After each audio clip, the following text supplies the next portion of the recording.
It's going to bring them back to the pack a little bit here against Ouyen, but I still think that they're really evenly matched. I think that, as you said, the matchups there are pretty well designed for both teams to be able to exploit a little bit.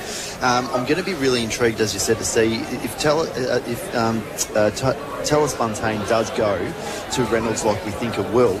The issue that you have is Riley Buntain is that one who really comes across and plays that third man up and is great intercept marks. So whether that just opens up other avenues to goal for Ouyen, because he's going to try and lock down on Reynolds and not really get that player to be able to come in third man up. We saw them about a month ago against Merbein where they it wasn't one of the Buntains that was out, it was Ben Galbraith, but they took out one of those key pillars and they still held up pretty well as a defensive wall against the Magpies, even though it was a 22-point loss. It was a very a tough afternoon for the Magpies going forward. So they've shown that they can have one of those key players out and still stand strong, but it's hard to do from week to week. And the interesting thing is going to be the depth on both sides, because both sides are coming in with injuries, so they've got young players that are coming through. And as we're looking to the interchange bench here, this is probably one of the youngest interchange benches that we've actually seen at Vince for a long time.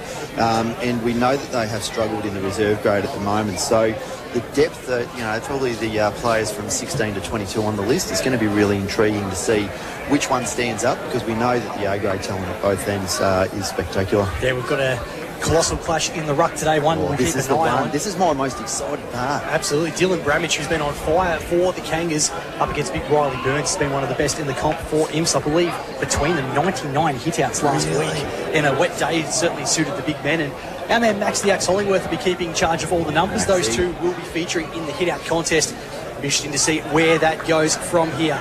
Umpire holds the ball aloft. First quarter of action here on Hot FM is underway for the Euston Club Resort. Here's Michael De Fabrizio. Hit out goes through the hands of Fitzpatrick, comes to the teammate Darren O'Dwyer, but his handball was just into space. And he has a teammate in Douglas run onto it, but in the middle, a bit of a skirmish between a few players. And Fitzpatrick's hurt himself too. It's not good as we see Douglas opt for the quick play on, sends it to half forward, and it's a nice mark taken there by Mills. He wastes no time either, just a short chip kick in the direction of Fox and takes a mark, and he'll get the first opportunity to hit the scoreboard of the afternoon. Great leads from both players there, and the kicks executed to perfection, Riddles. Yeah, and it was, as you said, it was nice and measured, both kicks. Mills was a really nice kick to that leading forward there from Fox. This is going to test him though a little bit here. Mitchie's going to be kicking right on 50. It's Jaden Fox, star, of course, for Imperials. Best and fairest in the premiership year in 2024. On the runway from right half forward. Distance doesn't look like it's a problem, but the accuracy is to the near side. Just pulled it across. Minor score. One behind. Now the start on the Kumiela Club scoreboard.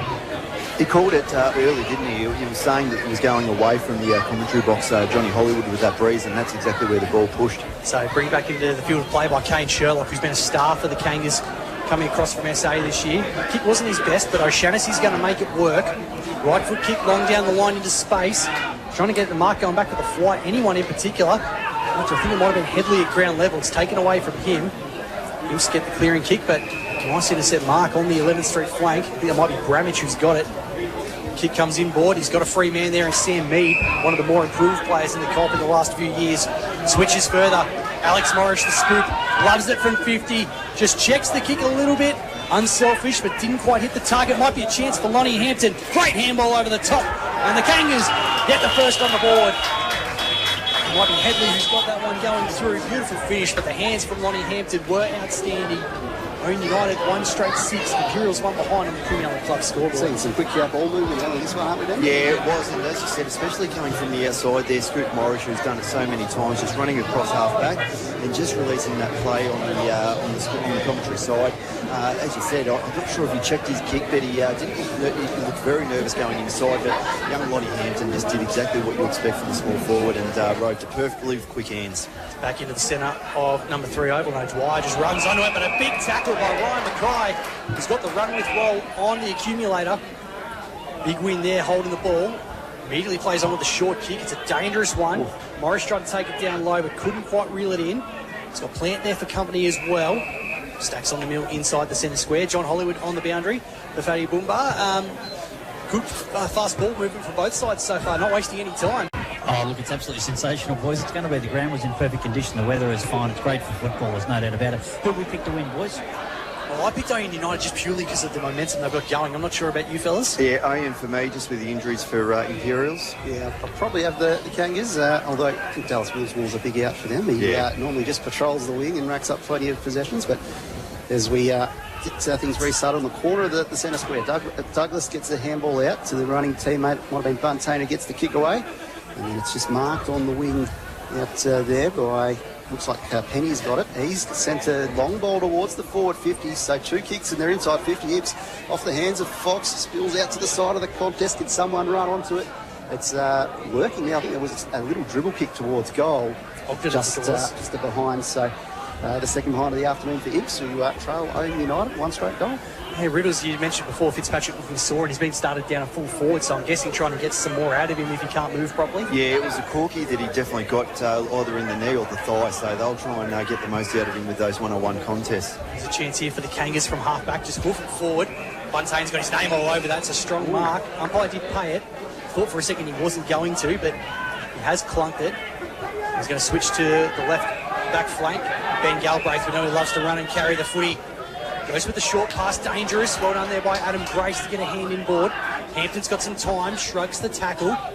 Goes towards forward 50, does a kick in hope more than anything. And Buntain patrolling, takes the easy chest mark. He's going to retreat across defence for the veteran, Simon Callahan. Jackson Penny just lets that one slip through the bread basket, but he's got time to recover. Short kick down the line's nicely taken. Mark there for Imperials going the way of O'Hare.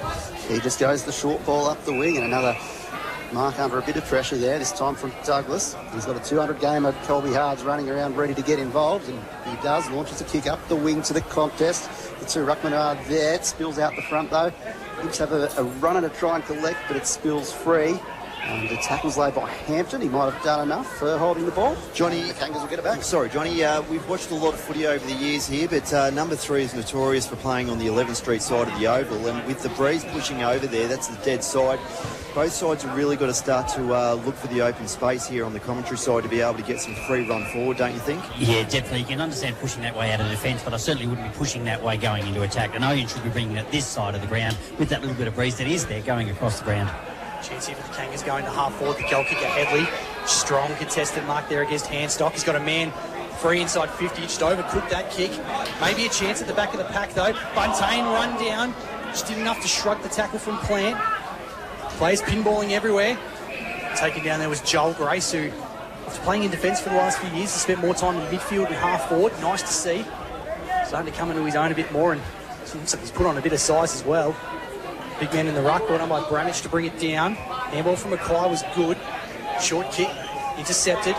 No chance here for Ogden at the back for Imperials. Sweeping handball's going to work. Forbes' kick is smothered. Desperate work down there from the Kangas. And it's going to be held up inside the forward 50. I see who that was who got the last leap at it, but it might have been Isaac Johnson, I think, who's been in superb form for the Kangas. Full-bodied smell of that one. At the restart, it was Burns reaching high to get the tap down, but it does spill out towards the boundary line, and a tackle there might have holding before it went over the line, so the Kangas will get the chance to send it back inside 50, and that's where they go.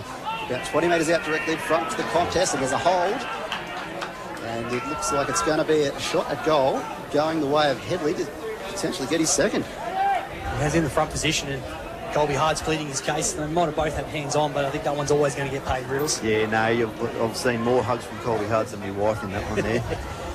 Tom Headley, first one on the board. He's directly in front, only about 25 metres out. Goal umpire does not move. He's got a couple. The Kangas off to a cracking start here. 2 straight 12, leading Imperials 2 behinds on the Kumiala Club scoreboard. And that was the perfect kick in. So coming out from that scoreboard side, that was the exact spot you needed to get it, because you had the small forwards that were coming to the other side of the contest, and with that momentum coming forward, it was going across the face of goals. That's where it was going to be punched through. But it was a really strong mark there by Headley, and he started off well. But that's where they need to go, to that danger spot, be able to set up with those small forwards and crummers so that you can lock the ball in. That was a perfect kick inside 50. Great start to the game for Lonnie Hampton. DFAB some really important tackles and kicks in there as well. He started in the forward line, now pushed on ball. Yeah, good pressure, and like you say, he's done it up the ground as well. So So we just wait for the It's a ball. likely type, isn't he? He's very nimble, very agile, but he's definitely got football smarts about him. He understands where he needs to be at each contest and doesn't waste position at the contest, which means that a lot of the time it's just falling into his hands because he's in the right place. As we're now got the ball back in the centre, ready to go. The head start for Ouyen Utd with 2 goals to Tom Headley. And a big leap there from Bramich, and it's just tapped off to the immediate contest, the 2 closest players, and they just wrap each other up, and we'll get another restart between the 2 big men in the middle. Bramich with the better position and gets the tap down. This time to Hampton. His handball just retreats a little bit in the direction of Morris. Hard to collect though. It comes back to Hampton, who does get the nice kick away. It's up the wing and it's a mark taken. The Kangas will look to go inside 50. Beautiful searching lead there for Ouyen Utd. Kick inside 50. Headley again, off hands. Back of the pack, handball comes out for Smith. Just gets away from his grasp. Buntain going through again. As a free for down low, I think a slide against the Kangas. So advantage paid here. Tallis Buntain kicks down the line. Alex Douglas normally would swallow those ones, left it behind, but numbers are with Imperials. They can get it through. O'Hare falls to ground level. He's now outnumbered in the contest and they can go again. Kangas, it's Valance. It's Jim Valance, kicks to half forward. Lead comes up. Looking for options. Got to go to the same spot here again. You have to play that position. Going to the hot spot at the back. Might be a chance for Ethan Munro if he can get to the fore of the ball. He can't.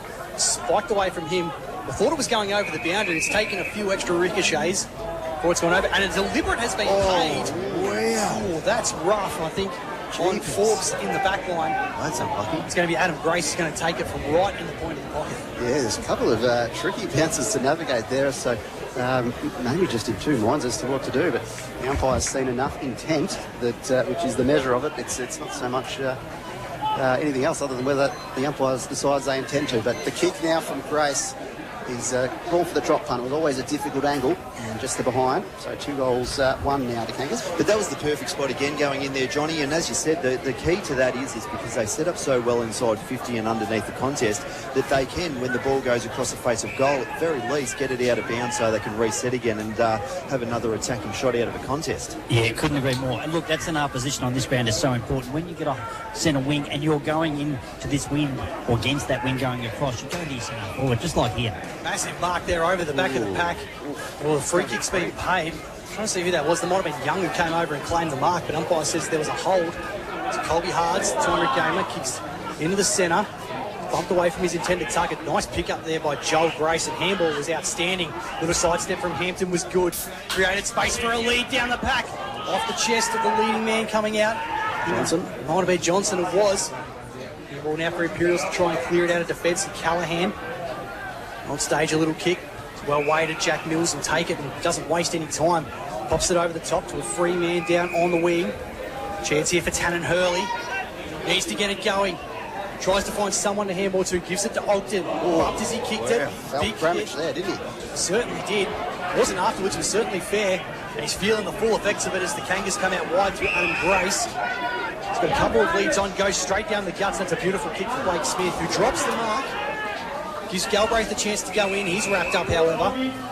They're physically, they are physically monstering imps around the contest at the moment, and every kick that they have, which is a one-on-one contest or a marking contest, they're just worrying them out of it at the moment, so they've just got to steady themselves a little bit here, imps. Goes with the hit out to Brad Hards, but the kick ends up being collected there by Sherlock, who just launches a rocket out to the wing, hoping to find someone.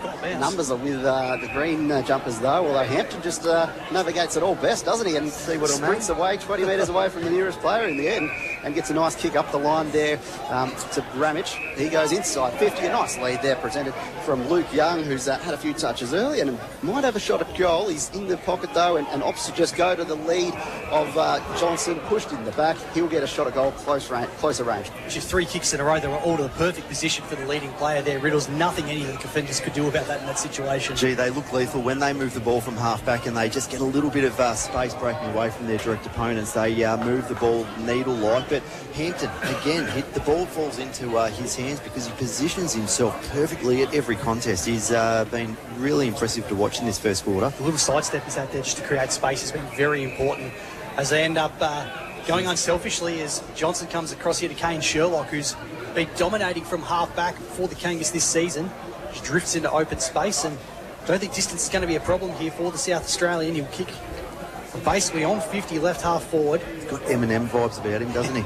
Marshall Mathers. Real Slim Shady, really stand up. 2-1-13 for Imperials, for Ouyen Utd. Make that 3-1-19. Great finish by Kane Sherlock. Imperials 2 behinds on the Kumela Club scoreboard in this opening term on Hot FM for the Houston Club Resort. Tomorrow here for Colin Tierney. First National Real Estate is John Hollywood. For Fatty Boomba, looks like Cooper Ogden's coming in with the arm in the sleeve. That does not look good. That is not who you want to go down. Yeah, look, that's not good. And they didn't even worry about the interchange regards to the play coming on. They got the player on before he come off. So I don't think that looks good. I don't think he's going back on by any means. They're looking at the collarbone right now, so we'll find a little bit more out for you and get back to you. I'll tell you what, poor old Imps at the moment, they are decimated because if Fitzpatrick is, and he's limping around still, I mean, it's not their mid-row players that are hurting, it's their best of the best. Chance here for the Kangas. Nice sweeping handball out of the centre. Finds Jimmy Valance off the wing. Young, sliding mark. Well, umpire's paid it. He was on the wrong side for wasn't it. he? So you can't really blame the umpire on that one. Good smother, though, by Callahan off the kick. Galbraith just gets a handball away in time for the tackle. Big Riley Burns shrugs off another one. Hand stop. Kick in Hope down the line. Over the shoulder. Free kick going the way of the shovel, Alex Douglas, who's had a good start to this one, DFAB. Yes, he has. He's certainly been involved, getting up the ground a bit from his usual position. Just waits a bit here. He's got another man, another Colby Hards run around the back for another kick. He sends it just towards the 50-metre arc. It's a 2-on-1 contest favouring the Kangas, and if this comes from the back, well, it spills out to Wibbs, and it'll come back to Colby Hards under immediate pressure, though. Ends up just snapping a kick in the direction of Penny, who also goes quickly. Just launches it inside 50 position, though, favours the Kangas, and it'll be a mark there by the goal kicker, Kane Sherlock, who's pushed back into defence. That's what he's done perfectly all season. Kicks over the top of Simon Brown. I think the one remaining Underwood player from before the merger coming through. His longevity is outstanding. Little kick inside wasn't great. Douglas did well to get in on the contest and holds it up. I think with Fitzpatrick going forward, Riddles, Douglas looks like he's gone on ball. Yeah, he's had to be able to go up there and try and get some run and carry through there. But at the moment, they just need anything.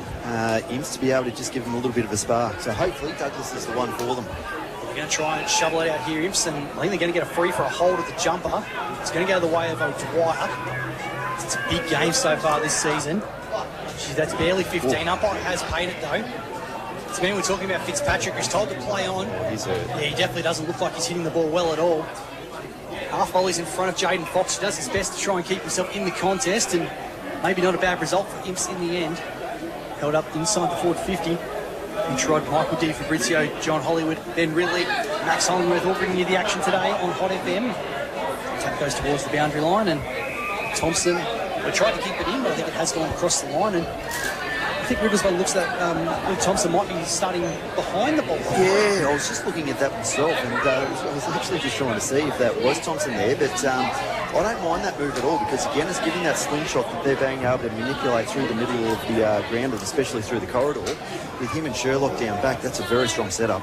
Kenny gets the hit out from the throw in and snap towards goal. Is there enough on that to claim it? I think there might be. It was touched. So there was some celebrations from the Imps players, and it was really just a kick in traffic.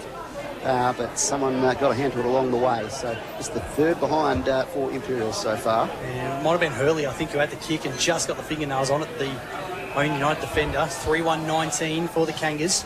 Imps three behinds, I beg your pardon, on the Kumela Club There's scoreboard. a 50 as well. Yeah. I wonder what that was for. Either way, Sherlock's being marched out of the goal square. Imps players just trying to flood back at the moment. Sherlock's got a short man on there in Joel Grace, and goes in that direction. Takes it inside the centre square. First quarter ticking away here on Hot FM. Grace can check the kick. Headley around the back if they want him. Headley around the back. Scoot Morris takes off immediately, goes in that direction, and Ben Ridley has called it beautifully. Great kick too from Alex Morris. Didn't overhit it, just popped it into the space DFAB for him to run around and have a chance at his third in the opening term. Yeah, once again, they just work it well forward. And to your point earlier about Thompson playing back, we haven't seen a shortage of forward targets, have we, in this first quarter from Ouyen Utd? And they've been kicking it well to the leads, and everything's been timed perfectly. So it's all functioning pretty well up there. As you said, Headley and Young in particular have really presented well. Tom Headley, 2 of the 3 goals to his name so far. That one looks good. He's loved it all the way through. Got the shimmy going perfectly. The in-swinger was Michael Holding-esque and splits the uprights. His third of the opening term. Ouyen United 4-1-25. Imperials 3 behinds on the Kumiela Club scoreboard. John Hollywood on the boundary for Fatty Boomba. Headley's proving a real headache for the opposition at the moment. Oh, look, and the reason he is, and everyone upstairs knows this, that if you're a forward like that and you've got the delivery coming in that you've got, you just got to move into open space, don't you? And that's what he's doing. That was a great place to run, wasn't it? That's the side we want him to run. That's the side that obviously the on-ballers need to kick the ball to. Any updates on the shoulder injury there to Ogbert, Johnny? Oh, look, he's still getting treatment, but he's not in a good place, boys. If he comes on, he's a braver man than me. Dwyer roves nicely, gets a handball away. Kick inside 50. It's in the direction of, I think, the first gamer there in Thomas Tui. Maybe not so much a debutant as we could say Tui's new. Yes. Oh, look at you. Although, to be fair, there's only one E in his surname, not two. Yeah, semantics. So I'm with you there, D-Fab. I'm all for it. And the boundary throw in. Bramage and Burns wrestle. I'm not sure who got the hand to it in the end, but it just came down to a contest, and Mills is wrapped up in the tackle, so we'll get another restart and another battle between the two big men. Umpire throws it up. Burns tries to reach around, but Bramage just had the better position.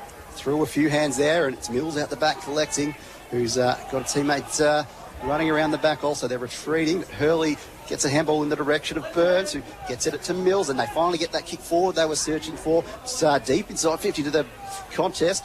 And it's immediately a tackle that will wrap things up about 15 metres from the Imps goal. Jaden Fox just not getting any separation. Tim Gloucester's got the run with on him. As it was Scott, who's been a good goal kicker for them so far, the last man wrapped up. Kangas clearing it out of defence.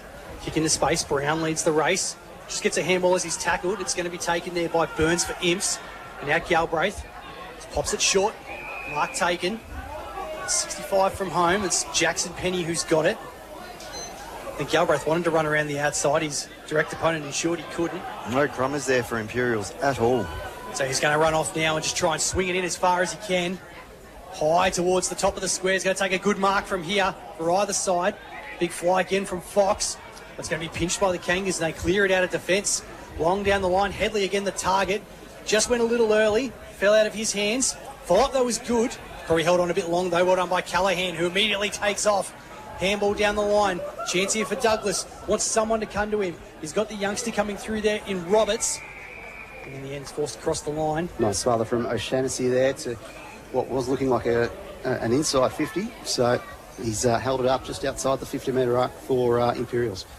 Certainly been hard work for both teams so far. 4-1-25. Ouyen United plays 3 behinds Imperials. Flicked in about 55 from home for Imps. Bramage took it out of the ruck and just handballed forward. O'Brien went back for Imps. Now a chance here for Fitzpatrick. He's got a good bit of leather on that one, but it's to the near side and just a minor score again.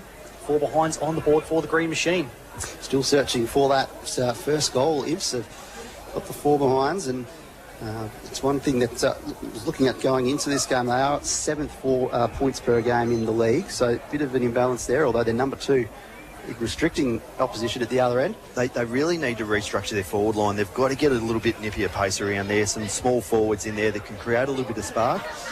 With Scott, with Fox, and also an injured Fitzpatrick, they're just not quick enough. They're too slow, and they're going to get beaten with that third man over in each contest. If you look down towards me now, boys, you'll see young Mr. Ogden going off. He's in a lot of pain. Yeah, right. Jeepers. Fox is really playing above his height at the moment. 2 contests in a row where he's had a good leap. This time the kick spills out, and it's kicked forward to the goal square where Burns was.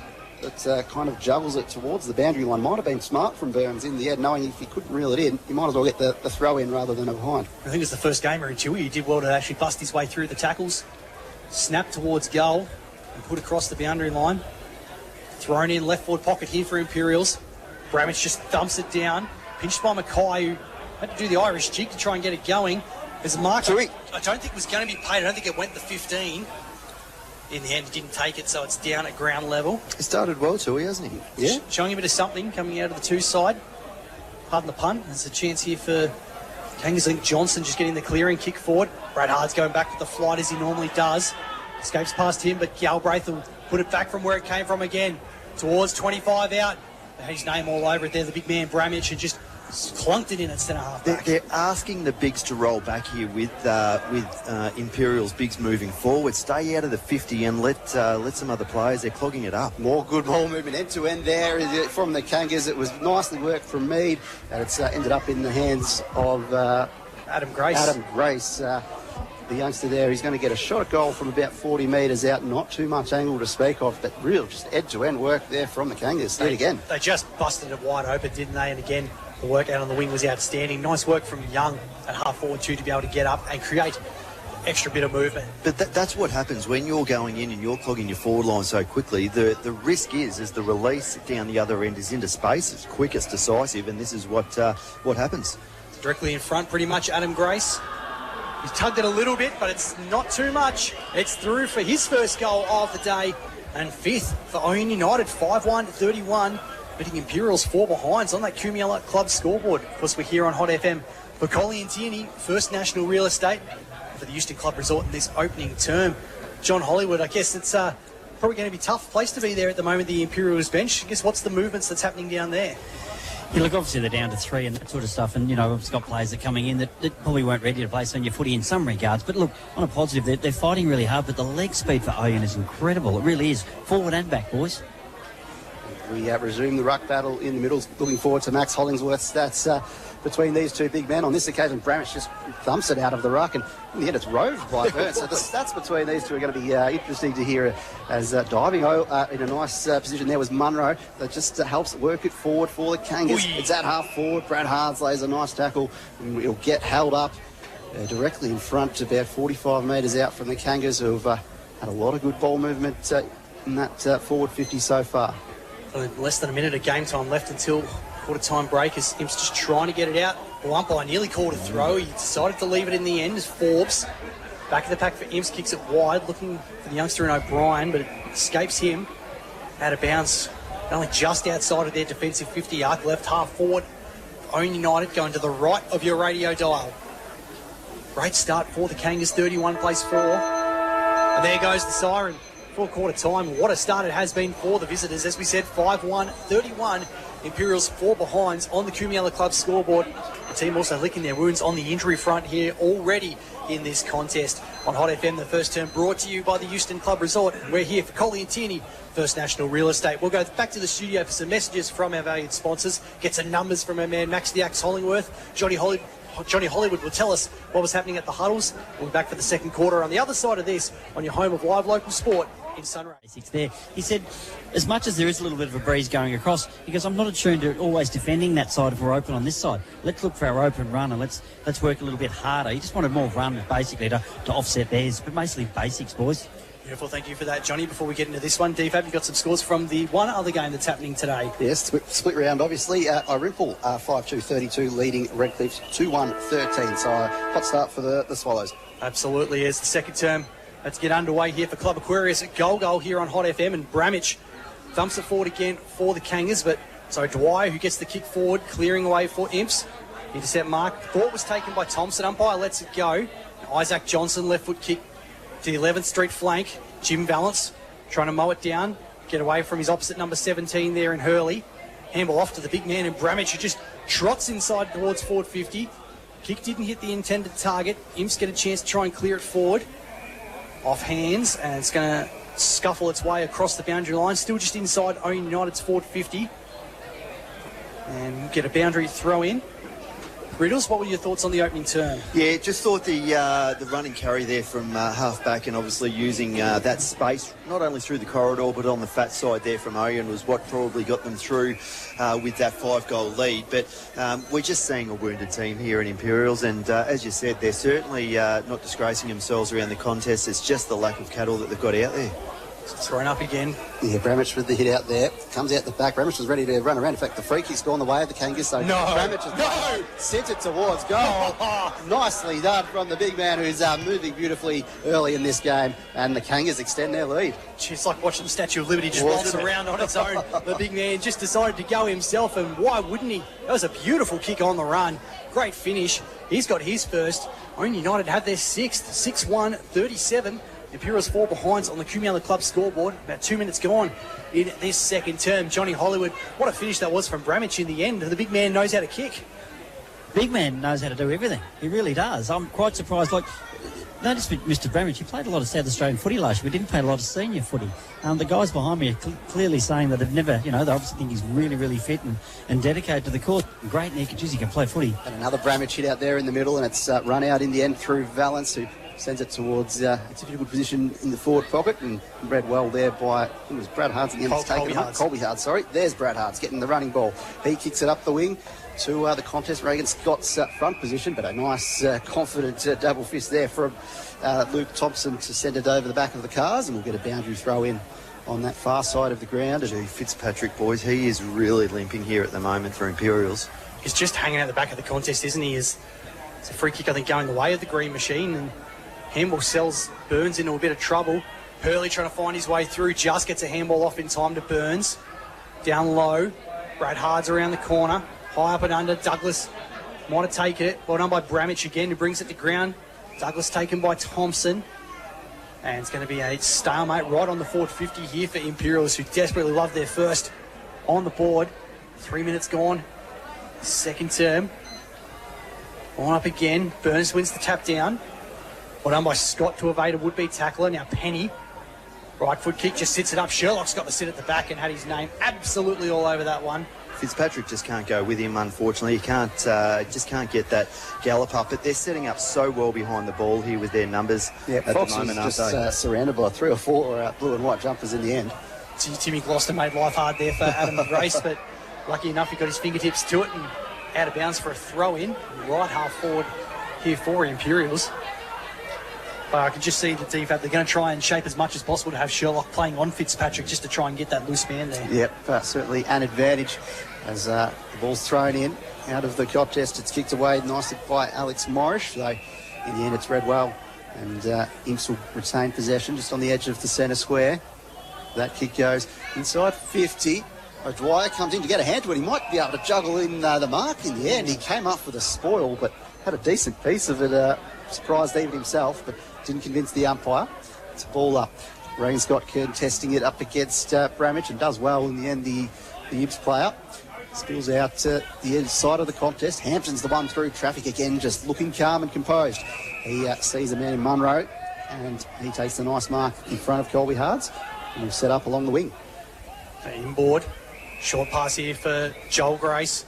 Immediately plays on, kicking into space. That's a well-weighted pass. Scoop Morris takes it on the edge of the centre square and immediately runs off. Long inside 50. That's getting the journey, is it? Buntain gets there at the end and slaps it across the line. In fact, I think there's going to be a free going the way of Imps. It might have been a Shepherd in the contest. It's going to be Milestone Man, I think. No, it's Callahan who gets it. Handballs across for Brad Hards. Two have played many, many games of footy together. Kick had a bit much on it for the intended target, and Hurley is happy just to concede it across the boundary line. Get a throw in on the 11th Street flank. Chance here for... Excuse me there, guys. John Hollywood. Yeah, injury update. Mr. Fitzpatrick doesn't look good. He's come off. He's actually taken off his hamstring tape that he had at the start of the game. He doesn't look good to me. His leg's resting. The trainer's even stopped going to him. That's not a good sign for me. So I'll update you in 5. Thank you very much, Johnny, as they might be down to 2 on the bench already, Imperials, but we've got a chance to go forward here again. Kick comes inside 50 there off the boot of O'Hare to the one-on-one contest. Fox ends up going over the back, but it's going to spill out nicely for Mills. And Imps are finally on the board in the second quarter. They get their first of the afternoon through some nice end-to-end ball movement there, and Mills was the man benefiting at the end of it. Yeah, O'Hare was the man who got it moving from the wing out into space. Fox's attempted mark just fell into space for Mills to dash in and kick the opening goal of the day for the Green Machine. 1-4-10. Ouyen Utd 6-1, 37 on the Cumulate Club scoreboard. I think there's a bit of a template there that Imps can work to. Maybe just try and isolate Fox out one on in the 50, and then be able to get the likes of Jack Mills and also young Tui and these guys to be able to run over the back and just be able to play within a little bit of space. So unfortunately they're not doing that. We can see that Riley Burns is now going deep forward as well, but I would like to see them really open up and let some pace go through that forward 50. Well, Tallis Buntaine's going into the ruck for the time being, and there's a free off the ball, and it's going to go the way of Penny for Imperials. So we'd love to get 2 in as many minutes here. Green Machine, just a good mark in the end there by Gloucester. Awkward one to read. It was a really awkward one, wasn't it? Takes it nicely and goes across to right back pocket for Sherlock. See, this is where the problem is too for him. So they've got Riley Burns. It's going to be resting on Sherlock. Sherlock's going to be able to run him off now, and he's going to have a look at this. They're going to run straight through him. He's pushing him down the ground. Riley Burns isn't getting any rest. Keep him up at centre half forward and at least let him make a contest without having to run in and out of the 50 the whole time. Kick from Valance down the wing. Went off a set of hands, and now a chance for Imperials to rebound and go again. Buntain. Like him playing through the middle of the ground at the moment. High up and under kick. Goes towards Burns. Sherlock spikes it down. Trying to leave the race there. Ouyen Utd. Don't know who the player was at the bottom of the pack, but meanwhile, Mills. Imps go forward again through Mills. And Sherlock just read it. Was too big. And that's the problem. He's going to run off Burns, and he's going to find that space each time. So the switching kick to Morris, who's got a bit of space and takes the mark in defence. Goes to a very lonely Hampton inside the centre square, takes the mark and turns and goes out to the other side. So they've switched back to that far side wing, and numbers there with the Kangas. Bramich marks and sends it up the wing now. 2-on-2 contest. Galbraith had a good piece of it and spills out to the advantage of Imps, and they work it forward to Hurley. Hurley's ball, he's got a man in space, a world of space to collect it though. Tricky bounce to gather and a hold of the jumper, so it'll now be a quick inside 50 kick, top of the goal square. Burns is there, takes a nice strong mark. Imps will get a chance for their second. It's well done by Will O'Dwyer, the man out there on the wing, who on a couple of occasions could have easily just thrown the head back and given it up, but ensured he got the free kick and put it to the right spot for the ruckman. So even though maybe the matchup could favour Sherlock if he runs off, this is where they get the advantage. Yep. And Burns directly in front. Big man, I think he's just got it home. He made the goal umpire earn his keep there, but it doesn't matter. It's gone between the big sticks. 2 in a row now for Imps. Bit of a pulse here for them in this one. 2-4-16. Ouyen Utd 6-1-37 on the Kumiala Club scoreboard. We've gone about 9 minutes in their second term for Club Aquarius goal here on Hot FM. Mitch Rod, Bocca, Fabrizio and Ben Ridley up in the box. Well, Johnny, I'd be sitting there just tapping the coaches on the left-hand side of you and tell Sherlock, keep running down the field, make Riley Burns, if he's going to rest forward, make him work for it and keep pushing him down because that was a really strong grab. Yeah, look, I don't think the big fella's going to need to be told. I think that's his intentions anyway. He's that sort of player. He's a run carrier, flanker or centre half back, whatever he may be at the moment. So he's going to have to make Riley Burns work. There's no doubt about that. Free kick going the way of Imps again out of the middle, and it's a high tackle on O'Dwyer. So starting to build a bit of momentum here, the home side. He's got a short kick to our commentary side. Finds Alex Douglas. Hasn't got a lot leading for him at the moment, so he's going to go to centre half forward. Fox has got to sit. I think everyone lost it to the sun there coming through, which is awkward. Lonnie Hampton with a little handball off again, just opens it up here. And now Morris on the run. Long down the line, Young's the target over his shoulder. Imps have got some numbers. Colby Hards sweeping handball back to Handstock. Almost caught himself wrong-footed, but they'll get it moving here. The Hards brothers waxing with the footy. Handstock again. Kicks wide. Not sure if that was his intention, but it's a good kick either way. Hit nicely up for Douglas. Yes, after a few handballs, they get the kick away, and it's nicely done by Douglas. His ball flies over the back of the contest with Fox, and there's a bit too much contact in it there from Timothy Gloucester, according to the umpires. So Fox has it on them just in the middle of the wing. He's pushed up the ground a bit, but he'll send it towards the 50 arc, and again to that one-on-one contest where Burns is, but floating in off the side is Buntain. A couple of bigs resting forward and helping out Imps at the moment. Chip over the top. Nicely done there to James O'Hare to kick the third of the afternoon for Imps. Gee, easy as you like going through. Was beautifully done by Tallis Buntain, who just burned Blake Smith, who's playing as the second ruck at the moment for the Kangas. Over the back, big contested mark, and O'Hare cleverly just wandered back to the goal square, unopposed Riddles, and the defence has got to be more switched on than that. Yeah, fantastic passage of play here for the last 5 minutes for Imperials with their 2 goals there. And again, both those goals virtually coming over the back there, so they're bypassing that centre-half forward position, trying to get over the back, and as you said, Buntain was momentous in that contest, just doing what he does usually at the other end, floating through. And that third man up takes a great grab. He's a really good player, Buntain. Buntain went for 2 hands in the ruck for the second time in a row at the centre-bout, so he's clearly struggling to shake the intercept marker inside of him. And this time he does some nice follow-up work too to get at the bottom of the contest and a bit of restart. Excuse me there, boys. You are what you are, DFAB. Yes, Johnny? Yeah, look, the difference between the last 5 minutes, 6 minutes, Ouyen, he got away, he got off the leash, probably had 3 or 4 touches, and I'm sure your young fellow will tell us that in the future, but he's a very, very good player when he's on the run. Absolutely is, and so is this young player, Mills. Yeah, nice mark on the legs. Good kick there from O'Brien, the youngster who gets it back again. He's got space inside 50. Barrels it home. Great finish. Wow. Gee, Imperials have just flipped the switch in the last 10 minutes. They've moved to 4-4-28, pulled the margin back to 9 points. Ouyen United 6-1-37 on the Kumiala Club scoreboard. That's a beautiful old school 1-2 there, DFAB. O'Brien, who's got a little bit of space about him coming through, young Paddy, and to get it back from Mills and opened up the space. Yeah, taking the game on, wasn't it? And you can sense just from the crowd noise that that's probably the goal that lifts the home crowd back into this to really get them on their feet, because it's suddenly not just, oh yeah, we're ticking away, we're trying to come back. We've just kicked this exciting goal on the run, we're coming back. And they've also lowered their eyes, so they're not kicking long and waiting for these crummers to go down because they're not there. So Mills has started to get really active across our forward, and it's the pace that's coming across that forward 50 that's setting up these goals, but it's Buntain also in the ruck. Absolutely, it is. Kangas try to go forward this time. Sam Mead laying a big tackle and just keep a stalemate in the centre square. 37 plays 28. Kumiala Club scoreboard.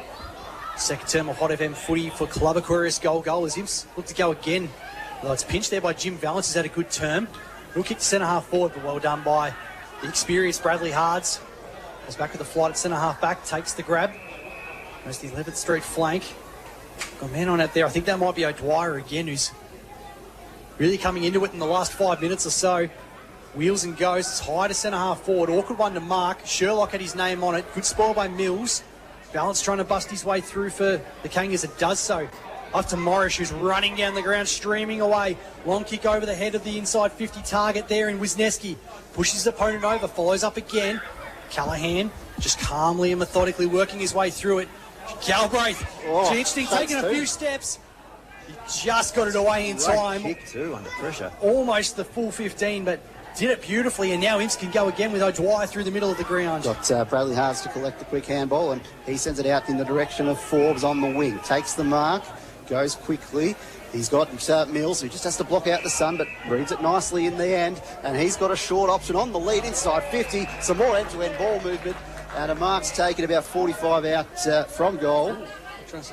And it's, once again, it's O'Hare, so he could keep the scoreboard ticking over from here if he can connect from that distance. Gee, the kicking for both teams has been great in the last 10 or 15 minutes or so. Imperials, as you said, Riddle's lowering the eyes, hitting the man up on the lead, and as soon as you do that, you're catching the defence out. Yeah, and as you said, their skill work has been exceptional, but hasn't Mills had a purple patch for the last 10 minutes across our forward? Yep. And he's doing it both sides of the oval. He's really working his opponent overtime, and his pace and delivery has been exceptional. O'Hare. He's kicked one from the goal square. Can he get one from just inside the 50-metre paint? He's waited it well. Just sneaks in through the goalpost. Nicely done from O'Hare. And the momentum continues to be with Imps. They've kicked the last 5 goals off the game. Incredible with their injuries too. I mean, you've got some real key players that have come off the ground that don't look like they're coming back on, but just a couple of really key moves here. And as we said, Buntain going into the ruck has been enormous. Mills really stepping up across half forward. Yeah, and well O'Dwyer done, in the middle of the ground. I'm liking him. Yeah, coaching, that's what I love about it. They've robbed Peter to pay Paul down back. They've just said, hey, we're going to get some of our better players, the Buntains of the world, back into the game or back into the centre or into the centre. We're going to put Riley forward. We're just going to have to fill the gaps at half-back and full-back, and they've done that, and it's worked really well. Peter to pay Paul. Regan Scott's been their leading goal scorer this year. He's gone back to his traditional full-back role down there to open up something different. It's nice when you can move the magnets. Zim's looking to go again. O'Dwyer's handball looked good. Awkward bounce for Buntain. Penny just gets a kick. In fact, the umpire says he doesn't. It's going to be a free kick going the way of the Kangas just to try and slow Imps' momentum down. Kick from Mead. Across to the 12th Street flank, finds Gloucester. But now they haven't got a lot moving for them. Here goes short. Just pops it up here for Darcy Plant. Right in front of our commentary position. Go back, I think. He's going to have to, I think, to Gloucester. It's only just 15 again. Imps are really clogging up the space in the midfield really well through the corridor here, and that's where they were getting exposed in the first quarter. So, again, great coaching and great communication amongst the players. Brown took it on the lead and decides to go now. They've got a free player at half forward. They thought through this well. Chance here for Johnson. Left foot kick inside 50. Oh, nice. Gee, that was a spearing pass and a great mark from Bramich, who The other big man's gone to full forward down the other end too. He said, anything you can do, Burnsy, I can do it as well.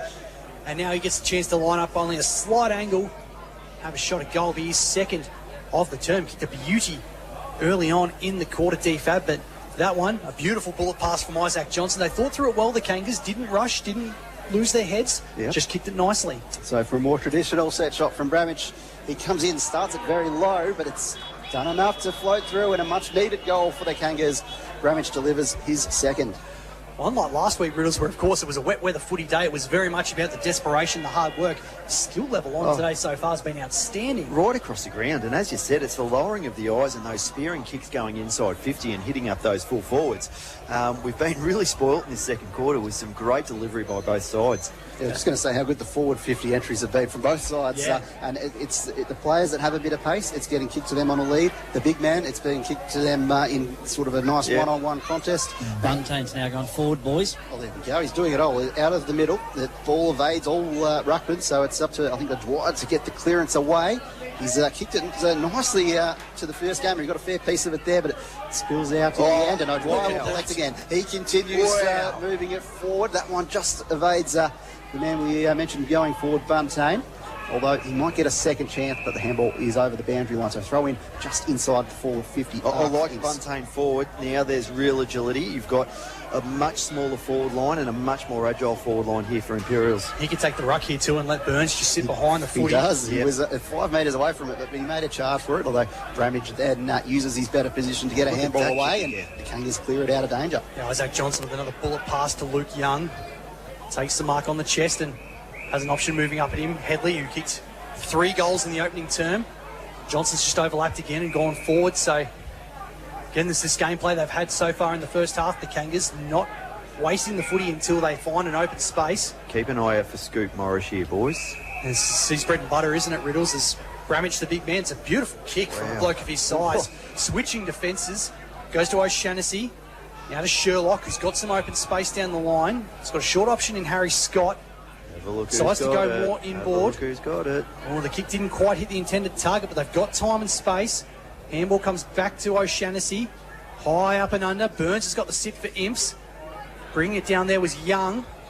Scott wide near the boundary. He's going to get escorted across. We'll get a boundary throw in. 55 from home. I'm just watching this, Johnny. Have a look at Scoop Morris. This is made for him, and he's all by himself in the middle of the ground. He's looking dangerous. He's always dangerous. There's no doubt about that. He gets to the right positions, doesn't he? He certainly does, yeah. Reminds me a bit of like a Nick Blakey at Sydney. If you just get the bit of space over the back, he's going to absolutely destroy you. Yeah, really good call. Kick inside 50 here for the Kangas off the hands of Young. Headley picked it up nicely, but Grogan with a strong tackle. Takes him to ground. Get a stalemate. Right forward pocket. Gone about 20 minutes of game time in this one in the second term. Now Imps clear it out of defensive 50. Might be youngster O'Brien who's got it out of there. Well done. Back of the pack there from O'Shannessy off hands. We held up again on centre wing. So a bit of a breather here at the moment after the coast-to-coast footy we've seen in the last few minutes. 43 plays 34 in favour of Ouyen United here at number 3 Oval. Hot FM match of the day, Bramage. Handball was good there to Mead. Stood up in the tackle, long down the line, and Young gets there just inside the boundary line with a chest mark 55 from home. He's got the chance to send it inside 50 and does indeed look that way. The one-on-one contest in the end was just a hand to it from Johnson and bounces through a few hands and handball away there nicely there from Mackay. He's kick inside 50 from the Kangas, almost Headley, another mark. Imps try and run it out, but spills out again. A lot of ferocious tackling, a lot of pressure in either direction. And this looks like it'll go over the line, whether it's a throw-in or a point. Rush behind. The rush behind, so just inside that behind post. Bit of chaos footy on that occasion there. How good's that effort, boys? Yep. That effort has just gone up unbelievable, Imps. They're 2 down and their effort's just gone through the roof. Yeah, been very, very impressive since they've, as you said, with 2 on the bench, they've stepped it up a notch here, Imperials. Big mark here from Kane Sherlock, who's just forward of centre wing on the 11th Street side for the Kangas. It's time ticking away in this second term for the Club Aquarius goal. Goes in short again for Bramage. Obviously like using the big man as a pivot point. Loops the handball over the top here. Chance for Thompson. He's going to send it sky high. Got a good bit of purchase on it. Front of the pack. Spoiled away there from Headley. Grogan on the last line. Geez, in trouble. Umpire said he got a handball away in time. Imps players just trying to bust their way through, trying not to get caught here in the pocket. In the end, they've done enough to escort it across the boundary line. Right forward pocket here for the Kangas. Absolutely nothing forward of 50 here for either side going towards the Imperials end. So really trying to lock this contest down.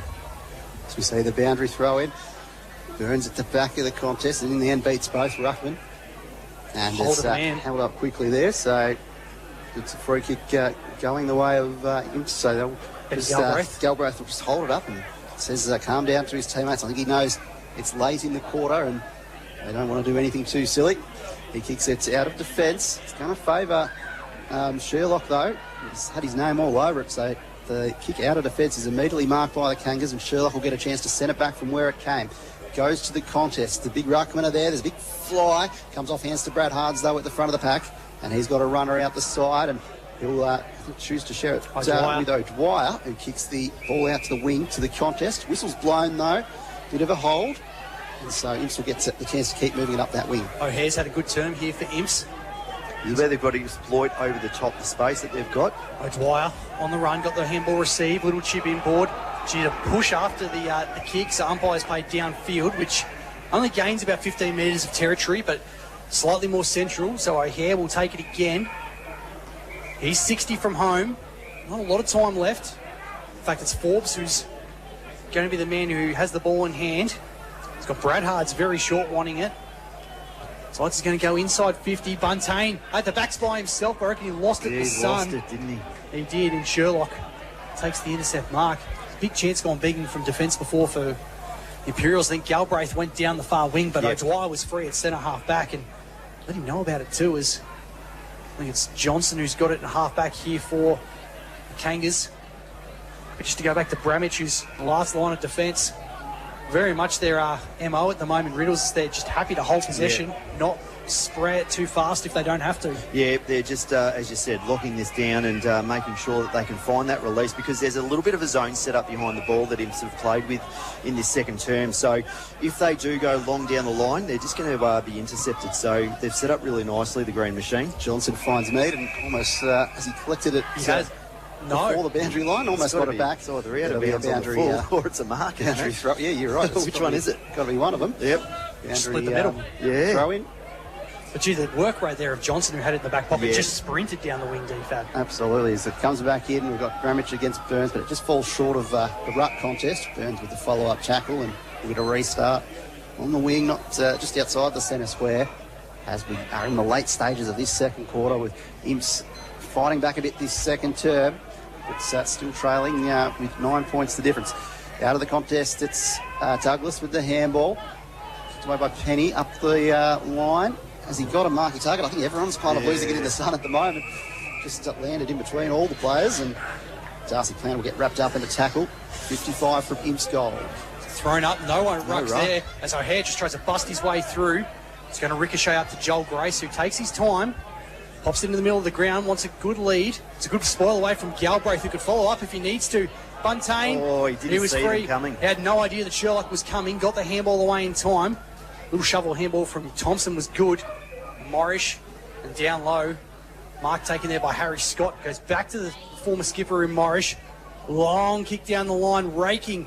Right foot kick. I mean, it doesn't make sense when you say it. It's only left foot kicks who are raking. It's almost nicely done there from Callahan to get the spoil in the one-on-one, but it's gone the other way. You're really starting to see this wave move forward of the Ouyen players. As you can see, once they get this ball forward of centre, you see all of those half-backs, really roll deep forward. So Kangas just have a man in space, just outside 50.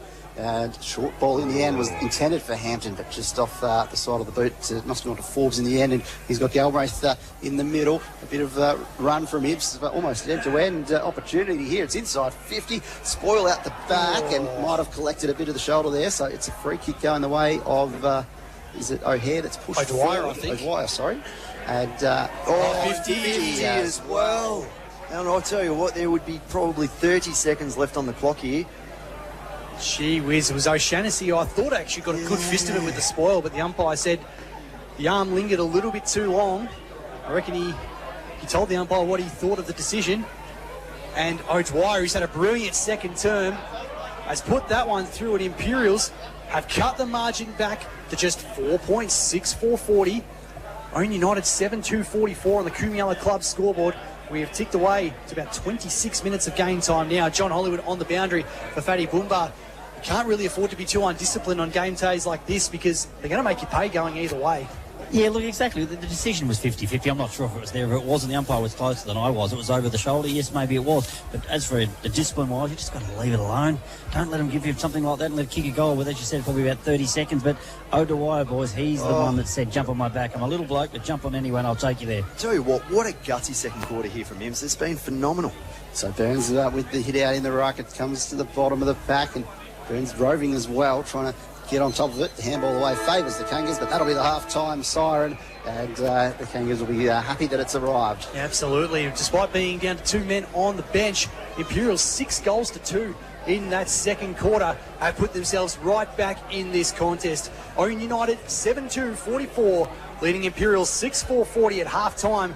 Hot FM Sunraysia footy match of the day here in round 9 from number 3 oval in Mildura. Mitch Rod, Michael Di Fabrizio, Ben Ridley, John Hollywood and Max Hollingworth bringing you the action today. We're going to throw back to the studio some messages from our valued sponsors. Maxie will give us all the numbers. The boys will give you the wrap-up of the first half. This is your home of live local sport in Sunraysia, 106.7 Hot FM. Very young interchange bench coming over here for Imperials, but at least it gives them 3 players to play with. Ogden, we were speaking about earlier, Johnny, we think that he's possibly gone to hospital with that collarbone. No, I just confirmed that he's definitely gone away. They're going to check it out. The Fitzpatrick shouldn't be playing, boys. I'm sorry. I don't want to see a great player get injured anymore than he has. Maybe it's something I might ask the trainers a little bit more detail. Might be something he carried into the game. Yeah. Ouyen United starting in the ruck, is it? He is. Burns down the full forward. Third quarter underway here on your match of the day. Hot FM, third term for Pioneer forward Robin Vale, and Ouyen United looked to get the first clearance, so the handball didn't work well as Jackson Penny intercepts it, belts it long inside 50. It's a good diving mark in the end from O'Shannessy, taking it down low. Manly gives off the handball here to Thompson. Looking for Johnson, but the youngster in Paddy O'Brien just dumps it across the boundary line. Great running goal for him in that second term, provided a real spark. He's got some wheels, D-Fab, the youngster. Yeah, absolutely, he does. As we get the boundary throw in, favouring the inside of the wing at the moment. Nice tap down to the advantage there of Douglas, who eventually collects it after a few bounces on the deck.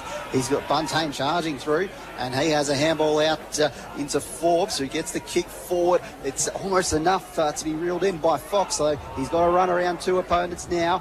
In the end, gets into enough space to chip it in the direction of Mills, takes it off a bounce, handballs back to the 200 gamer in Colby Hards, who kicks over the top back to Mills, who does another short kick, and it works well. They're just kicking it 15 metres at a time, but it ends up with a shot here, a chance for a shot at goal from about 40 out. Jack Mills has been electrifying across half forward.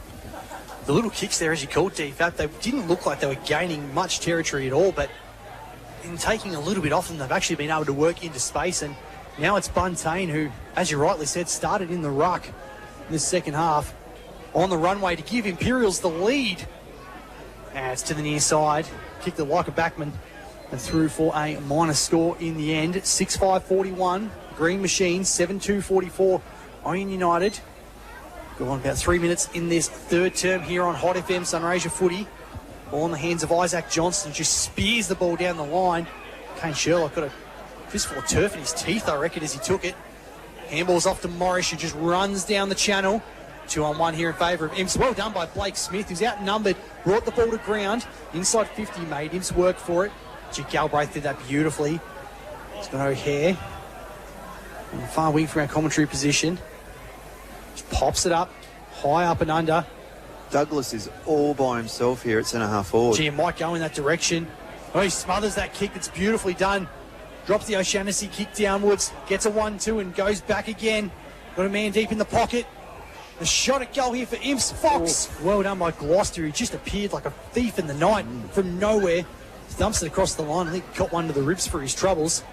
But committed to the cause and through for a rush behind. That margin is pulled back to 2 points. 44 plays 42 on Kumiala Club scoreboard. Certainly a crucial spoil there for the Kangas. And They'll get the chance to launch it out of defence. It's a big launch, in fact, all the way to the wing, over the back of the contest. No one was quite expecting it to carry that much, although... Timmy Gloucester, sorry, boys, is as tough as nails, and if he's grabbing onto his ribs, I reckon he's got a broken one. He hasn't, but I reckon he's going to come off the tick. He can't breathe, I don't reckon. And so it's a free kick going the way of the Kangas. It's might be Bramich there, the big man. Launches a big kick to the contest. Few green jumpers at favoured. Oh, okay. And there's another push there. Oh, shepherding. So Kangas will keep moving, and it goes to the 50-metre arc where they've got a man to take a mark there in, looks like we've got Johnson. He goes for the short kick to the lead of Hampton. Has to get very low. Bounces off his chest. Galbraith there to collect. Has a teammate there to help him out, but in the end, a bit of pressure from the Kangas forwards helps get it over the boundary line for a throw-in just outside 50. Took advantage of a few free kicks in consecutive contests there, Ouyen United, but it's what they did so well on that opening term, moving the ball with purpose. Quickly down the ground. 44 plays 42. Kangas way. Buntage grabs it immediately out of the ruck, handballs into space. Taken away there by Isaac Johnson, who kicks as he's tackled. He's touched off the boot, but stayed in the field of play. O'Dwyer feigns a kick. Handball was good here for Hurley. Overlap one looking for Forbes. The bounce didn't do him any favours. Saw Bramich coming the other way too. Might try to headbutt a Darmy tank coming in the other direction. And it's going to be a stalemate on the 11th Street wing.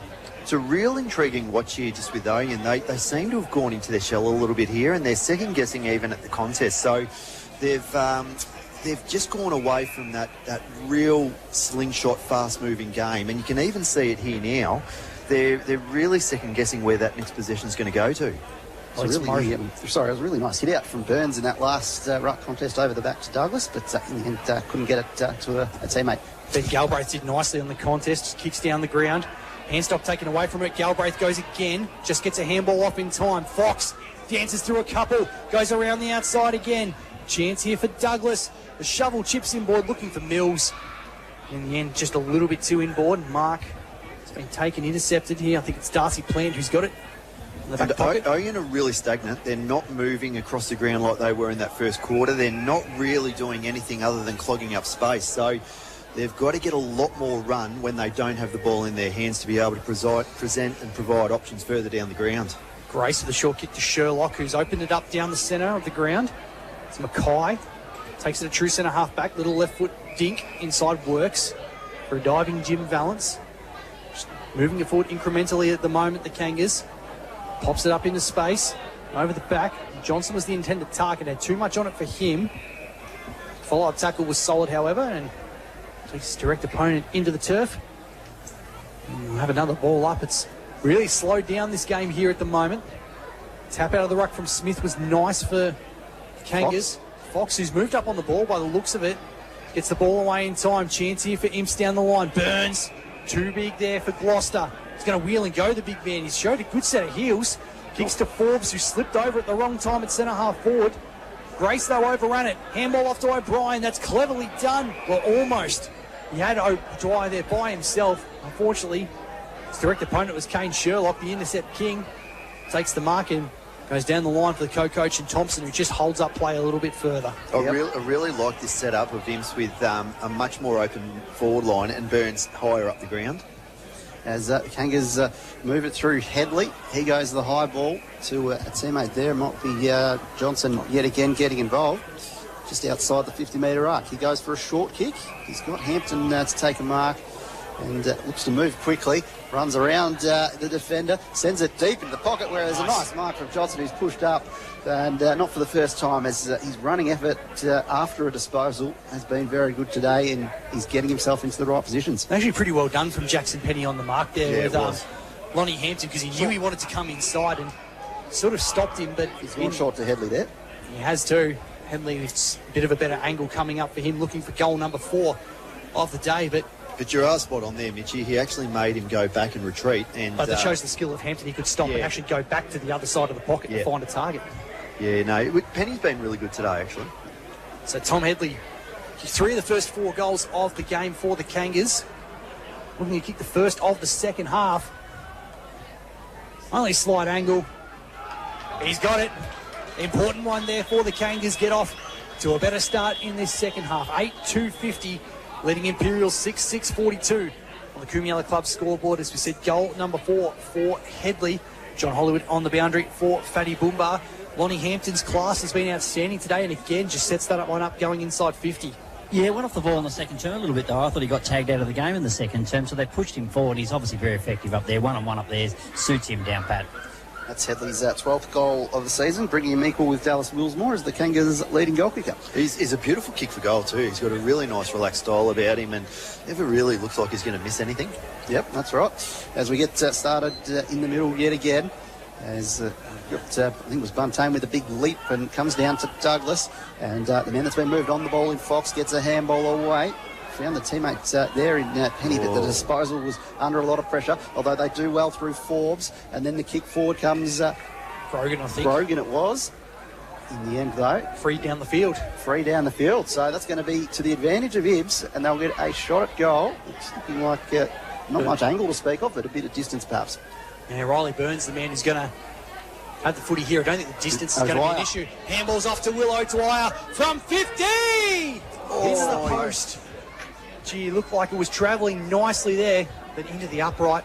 It's a few missed opportunities for Imps so far. They've got 3 behinds to start this third term. 6-7-43, 7 points behind Ouyen United, 8-2-50. It's that little kick.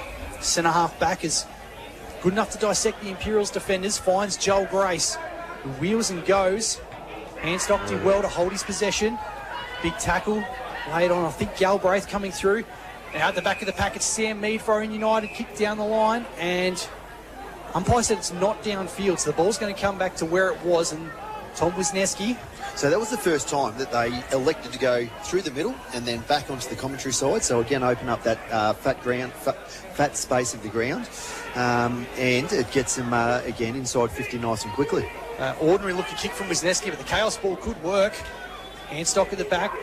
It's tapped forward by Fox, lands in the lap there of Joel Grace, pops it into the pocket. Back with the flight was Bramich.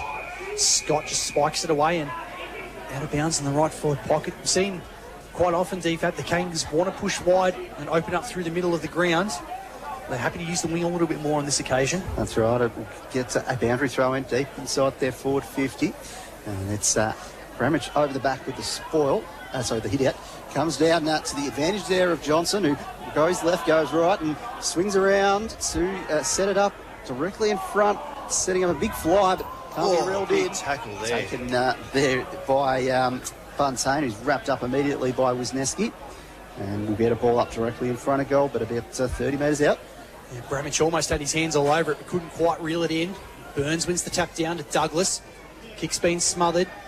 Chaos ball inside defensive 50 for Imps. Left it behind. Handball from Young into space. Valance leading the race. Nice pick up from Ryder Roberts. Much better zone set up here behind the ball from Ouyen again. You can start to see they're just starting to get back into their game plan a little bit more now. Big tackle from Luke Young takes Alex Douglas across the boundary line. Right on the paint of the 50, left half forward for the Kangas. Heading to the Eddie Wonder Avenue end. The right of your radio dial here of number 3 oval. Third term Hot FM brought to you by Pioneer Ford Robin Vale. It's a hold in the ruck, and it's going to go the way of Ouyen United, and Bramich is going to be the recipient. We know he kicks all right at goal. Got one on the run in the second term, one from the set shot. Well, this one again, taking it from here, be about 45 by the time he kicks it. Not a huge angle to speak of. He kicks it like he's switched in the second quarter across the ground. If he can hit it that beautifully, this will sail over to number 2 oval, I reckon. Well, I don't know if Bramich was actually playing exclusively as a ruck in South Australia. It was more key position. But here in the ruck, he's doing nicely. That's a good-looking kick. And it's through. 2 in a row here for the Kangas. Put themselves in a good position. Headley has 4 goals. Bramich has 3. Nice work from Ouyen United. 9-2-56. Push the margin back out to 13 points. Imps 6-7-43 on the Coomiella Club scoreboard. Johnny on the boundary. Bramich is having a real say not only in the ruck but around the ground. Yeah, he's an exceptional player. There's no doubt about that. Certainly at this level, he's got himself in tremendous nick, and he's certainly showing that. Just an injury update down here. Sammy Mead just limped off, guys. Obviously, looks like an ankle injury. I think they've taped it before the game. They're just untaping, going to start again. Yeah, well, thank you for that, Johnny. As we might get some scores from the other game, DFAB, in just a moment. Hampton keeps his feet nicely in the contest. He gets the clearance for the Kangas. Inside 50, Headley was the target. Galbraith ducks the first tackle, gets past the second one, just got the handball off in time. Into space, Handstock. Handball's forward. Brown taken by the youngster in Roberts, and stalemate in front of our commentary position. It's a 35-point lead to Iremple, 10-3-63. Redcliffe's 4-4-28. Well done by Blake Smith to get the tap out in the ruck there against Burns. Not easy to do. Ball has spilled across the boundary line. Riddles, what you're seeing from the setup here from both sides? You know, I'm really liking what I'm seeing from Ouyen at the moment. The communication, especially through Johnson and Reynolds, you can see them really directing their players to where they want them to go. So they just look like they're probably winning this chess battle a little bit more, and you can start to see this drive through the middle of the ground come through it. Johnson through traffic, gets the clearance and sends it inside 50. Callahan leaps at it with two hands to collect, but is immediately tackled, and we'll get a ball up inside 50 for the Kangas, about 30 to or 25-ish metres from goal. And Bramich in the ruck against Burns. Burns with the hit out, comes to ground for Scott, almost gets it away. O'Dwyer under a lot of pressure, gets the kick away, but into the hands of the Kangas forward there, and it's going to be a shot at goal directly in front, 20 metres out for the Kangas. Tom Headley again, but what work there from Joel Grace. Yep. Just the run-down tackle did enough to affect the kick from O'Dwyer, and Headley has marked basically directly in front. 25 metres out by the time he makes connection. Had a great day out so far. The margin back to 19 points. Nice work from him. He's got a handful. Ouyen Utd starting to make their presence felt again. Most of the momentum for each team going the way of the right of your radio dial. Puts that one through 10-2-62. Imps 6-7-43. Kumiala Club scoreboard. Gee, the pressure from Joel Grace. We know he's a good kicker, the footy Riddles, but gee, he does the hard stuff well also. Yeah, as you said earlier in the game, so he's starting to get a lot more midfield minutes, and I think that's given him real confidence because, as you said, that rundown was crucial, and he's just making, I think, better decisions right across the ground now because he just feels like he's a genuine part of the success of this team, and he's been fantastic this year, Dave. Just quietly, how good some of the kicking for goal been. The goal umpires haven't really had to move much in some of these set shots. So a chance here out of the middle.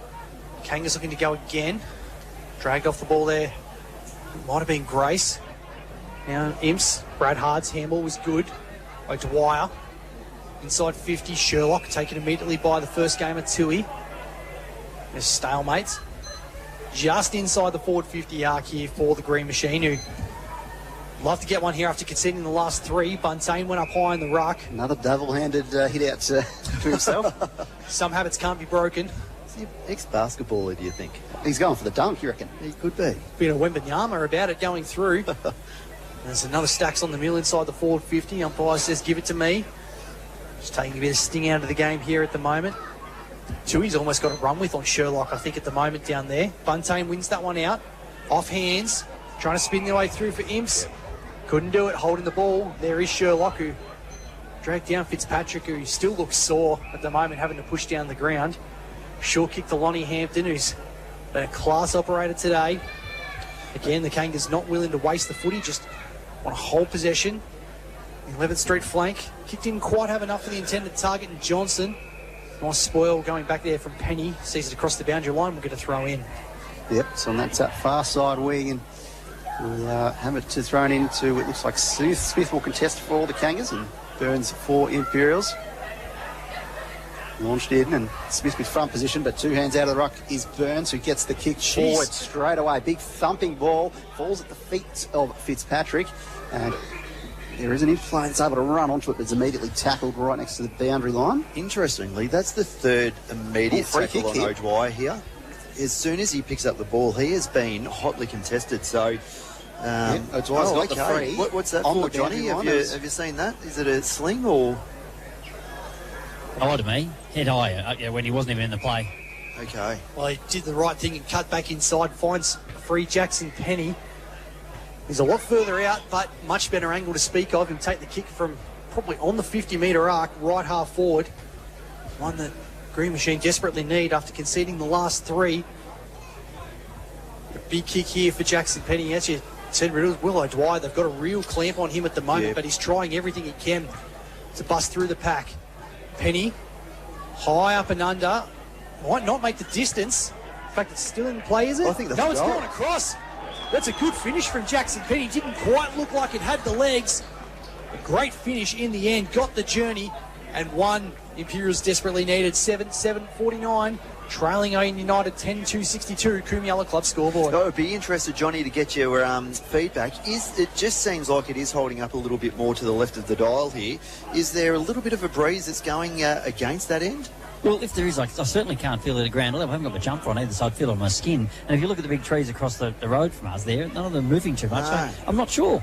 Just looking, Cooper Ogden's just come over to the bench with the sling. So, it looks like hopefully it's just his day done and nothing more serious. So Imps with the possession out in the middle. Fox was involved, and but then eventually getting caught into trouble was O'Hare, wrapped up in a tackle. So the Kangaroos will look to move it along the wing. It's with Johnson, who's pushed up and been influential this quarter. Hampton offers a lead in the centre square, but I think the option is to move it forward from the Kangaroos. Johnson sends it to the one-on-one, big leap there. Comes to ground, and the umpire says, no, give it to me. We're going to have a ball up just outside the forward 50 for the Kangaroos. Imperials are doing a really good job still of cutting off that short kick, that diagonal kick, looking for the corridor to be able to get the switch on. So they're keeping their ball on the outer side here, which will be very comfortable for the Imps defenders. Great attack on the footy there by the goal kicker in Penny, who's caught one high. Going to get the free kick. There's a 50 here too. Yeah, might give away the 50 if he keeps this up. Yeah, he's got to be careful. He has done it. So Hampton gave away the free. It was not sure who came in to remonstrate for Imps, but either way, they get to gain some territory in Penny. It's probably not going to be too much further out than when he took the kick about 3 or 4 minutes ago. Maybe got an extra 5 metres on it, which means it may fall short, but for someone tall on the goal square, love for Burns to be down there at the moment, but he's currently sitting in the ruck. But Penny's backing himself, at least to go most of the journey. 2 in a row for Jackson Penny. Sets it up. They can sit him to the right-hand side. Who's got the fly? Off hands. Hurley was there. Couldn't quite pick it up. Goes again. Taken down in a massive tackle. Not easy to take those ones coming down. Regan Scott was the target there at the back, and he's going to take the ruck. In fact, it was Buntain for Imps. Trying to run onto it. Here is Mills. Little kick around the corner. Didn't get enough pull back. It's going to be out of bounds on the full. Ouyen United can reload again from the left back pocket. 62 plays 49 here. Third term for Pioneer forward Robin Vale on Hot FM. Of course, each and every match day brought to you by Collier & Tierney at First National Real Estate. As the Kangas just taking their time, looking for options. Cleverly done in the end by Simon Brown. He danced around the man on the mark. Although almost intercepted, but left it behind. The Kangas can go again. Didn't hit the intended target. Again, Stacks on the mill here on the wing. Well, it was all run and carry in the first half DFAB. Now it's definitely become an arm wrestle in this third term. Yep, there's a real strong tackle there from Joel Grace to hold things up. And out of the restart, Burns just tries to wrestle it towards a teammate. But after a bit of juggling through the hands of Penny, it's gone over the boundary line. So we'll get another throw in, another ruck contest on that far side wing. Ouyen's dropped Thompson back as that loose man in defence as well. So they've certainly got him rattled here, Imps. And Johnson's just directing traffic at the stoppage, telling people where to stand. Burns, though, gets it down to Brad Hards, who is in a bit of traffic, so I had to dribble it to Douglas. And ends up whacked back with Brad Hards, who shakes the tackler, finds Fox, got an option to his right, but ends up sending it towards the goal and just floats off the wrong side of the boot and right to the right of the behind post, out of bounds on the full. So few opportunities that maybe Imps would want back in this one. Yeah, three behinds and an out on the full. Just quickly, Slammer, what are the hot dogs like here at the number 3 oval? I haven't had any. Well, that's an absolute lie. That's we know they're coming through. You can smell it on your breath. In the back pocket, Ouyen United. Short kick to Morris, who's had a great game today. Run and carry from half-back, important. Down the 11th Street flank again. Galbraith cut across the front of the pack. Hampton bumped off the footy numbers here with Imps. Galbraith, short dabbing pass looking for Brad Hards. Run by the youngster in Plant, who's happy just to escort him across the boundary. Brad Hart's really, really good across nearly that half-forward line where they've really rolled all their players forward. And he's done some really crucial things here in this third quarter. Yeah, just had a nice bump on Hampton to ensure he didn't get to the footy on that last occasion. Through the throw-in, it's come to deck, and there's about 7 players over the footy, a bit of rugby union-style work. And the umpire will ball it up yet again. So just lurking outside the forward 50 at that Imps end of the ground. Two-hand grab out of the ruck from Burns, but a nice tackle there is from Smith from Ouyen Utd, and does enough to earn the free kick. I think he's done pretty well when he's sat in the ruck here, Blake Smith. Burns has had the size on a few occasions, but I think he's handled himself pretty well. Long kick down the line. Callaghan had his name all over it, but bounces off him. And now might be a chance for the Kangas to attack. Kick from Brown inside 50. Wisniewski leading the race. Got Grogan there with him as well. Imps defender did very, very well. Well done. Happy just to concede the territory. Taps it across the line for a rush behind. You feel like, Johnny, that was just that circuit breaker that Ouyen needed, just to be able to kick over the line and just try and get something happening, because they've been incredibly stagnant this third quarter. Look, they have, but it's because of the pressure from him. There's no doubt about that. And they feel under the pressure. That's the difference. And young Grogan, he just typified what it was then. Sheer speed down the back line. Just get it through. Let's get us back to a 50-50. Ball with Imps on the far side. And great quarter. Siren goes. So 3-1 in that term, and Ouyen Utd holding sway by 14 points. In fact, 18 points, I beg your pardon. My maths is certainly off a little bit today. 10-3-63. Imps 7-7-49. 14 on the Kumiala Club scoreboard. Just over 2 goals in it. I was right the first time. I shouldn't second guess myself here, fellas. Mickey, you're going to have to tell everyone that your wife's 38 weeks pregnant, just so they understand that you can. I'm the one with baby brain. You're just not getting any sleep, that's all. Absolutely. It's 14 points the margin. There you go, reiterate it. Going back in to the final break, which certainly got a good contest on our hands. Imps have shown that they can get the ball running when they get an opportunity. What are we going to see in this final term? Make sure you don't touch your radio dial, because we've got a cracker coming your way on the other side of this. Your home of live local sport in Sunraysia is 106.7 Hot FM. And I actually think I've changed my tip. I think Imperials, just the way that they've put the pressure around the ball, they've stopped that flow through the corridor. They've stopped that nice little angle kick as well, DFAB, to be able to get it out into the open space. So I actually think that Imps may overrun them here, and it's going to be a win for the ages if they do. So what the ruck matchups just keep evolving and moving around. So this time we've got Smith against Buntain, and the hit out from Buntain goes to the deck, but handballed it out of there by the Kangas, although Douglas was there to recover for Imps. His handball finds Buntain in a bit of traffic, so he's wrapped up by Hampton for another tackle. We'll get a ball up. Big start to this final term. First goal's going to be huge. Smith pushed out of the way in the ruck contest, follows up at ground level. Umpire says, give it to me. We'll ball it up again. Beautiful day here at number 3 oval. Not too much wind to speak of. Perfect conditions for footy as Buntain just sharks it out of the ruck and keeps running forward with it. Handball was good. Opens up space here for O'Hare. Looking inside 50. Off the feet, down ground level. Nice pick up by Morrish. He wheels and goes. Not a great kick though, and Brad Hard's had his name all over it at half back. Chip down the line on the 11th Street flank. Douglas, a good game today, the shovel. Leading O'Dwyer. 60 from home at left half forward. He's got a short lead on. He wants to go further. Burns is down there and goes in that direction. Can the big man take it? Fitzpatrick almost took it. In the corner, check side. It would have been something spectacular, but in the end, out of bounds on the full. Did pretty well considering the injury to actually make connection from that angle.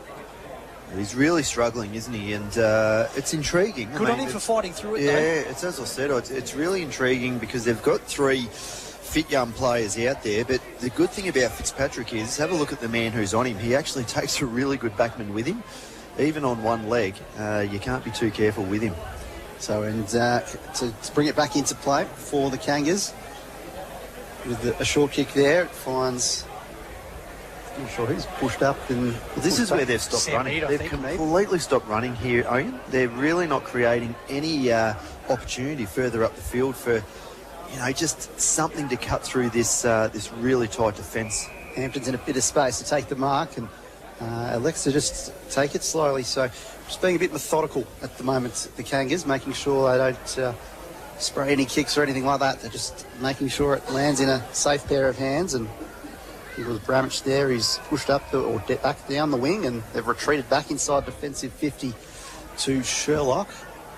Never seem rushed at the moment, the Kangas. No, now it's back to Hampton again. So sharing it amongst themselves, and this time Hampton plays on a little bit faster and switches to O'Shaughnessy, who is on the near side, and he might switch it back the other way. This is some real... it's really intriguing, isn't it? the World Cup's in America. This is like the Simpsons soccer game where it's just passing amongst themselves. And finally a bit of run off half-back coming through Johnson, I think it was, who gets the nice beautiful kick. Marks it. So when they finally get it forward, it's now moving beautifully. And the kick forward, inside 50, on a nice lead. It's taken by Bramage, deep in the pocket. And it was Isaac Johnson, the man who opened it up again, tucked it under the arm, got the 1-2. Beautiful pass down to Young, who in turn did the same thing to Bramage. Even though sometimes it feels like Riddles that maybe it feels like they're not getting the momentum, they're actually holding it up quite nicely. So deep in the pocket, tough kick here for Bramage. She puts it towards the top of the square. Big flying pack off hands. Buntane's happy just to knock it across the last line. I think Headley almost got a boot to it at the right time. Certainly tried to. Looking for goal number 6 of the day for him. In the end, through for a rush behind. 10-4-64. Ouyen Utd. Imperials 7-7-49. Nearly 4 minutes gone in the final term on Hot FM for Collie and Tierney. First National Real Estate as Colby Hards, the milestone man, gets the kick out. Dwyer took it on immediately. Underground handball didn't work to Burns. But it might work out okay here for him. So Hare, left foot kick down the line looking for Fox. Gloucester missed the ball coming through. Fox got an ordinary bounce. Morris gets the handball off to the co-coach Thompson. Back to Hampton, who's had a stunning day today. It's a beautiful pass inside. Almost in the true centre. Sarah Oval as Johnson takes it. Dinking kick over the top for Simon Brown. Young's on short.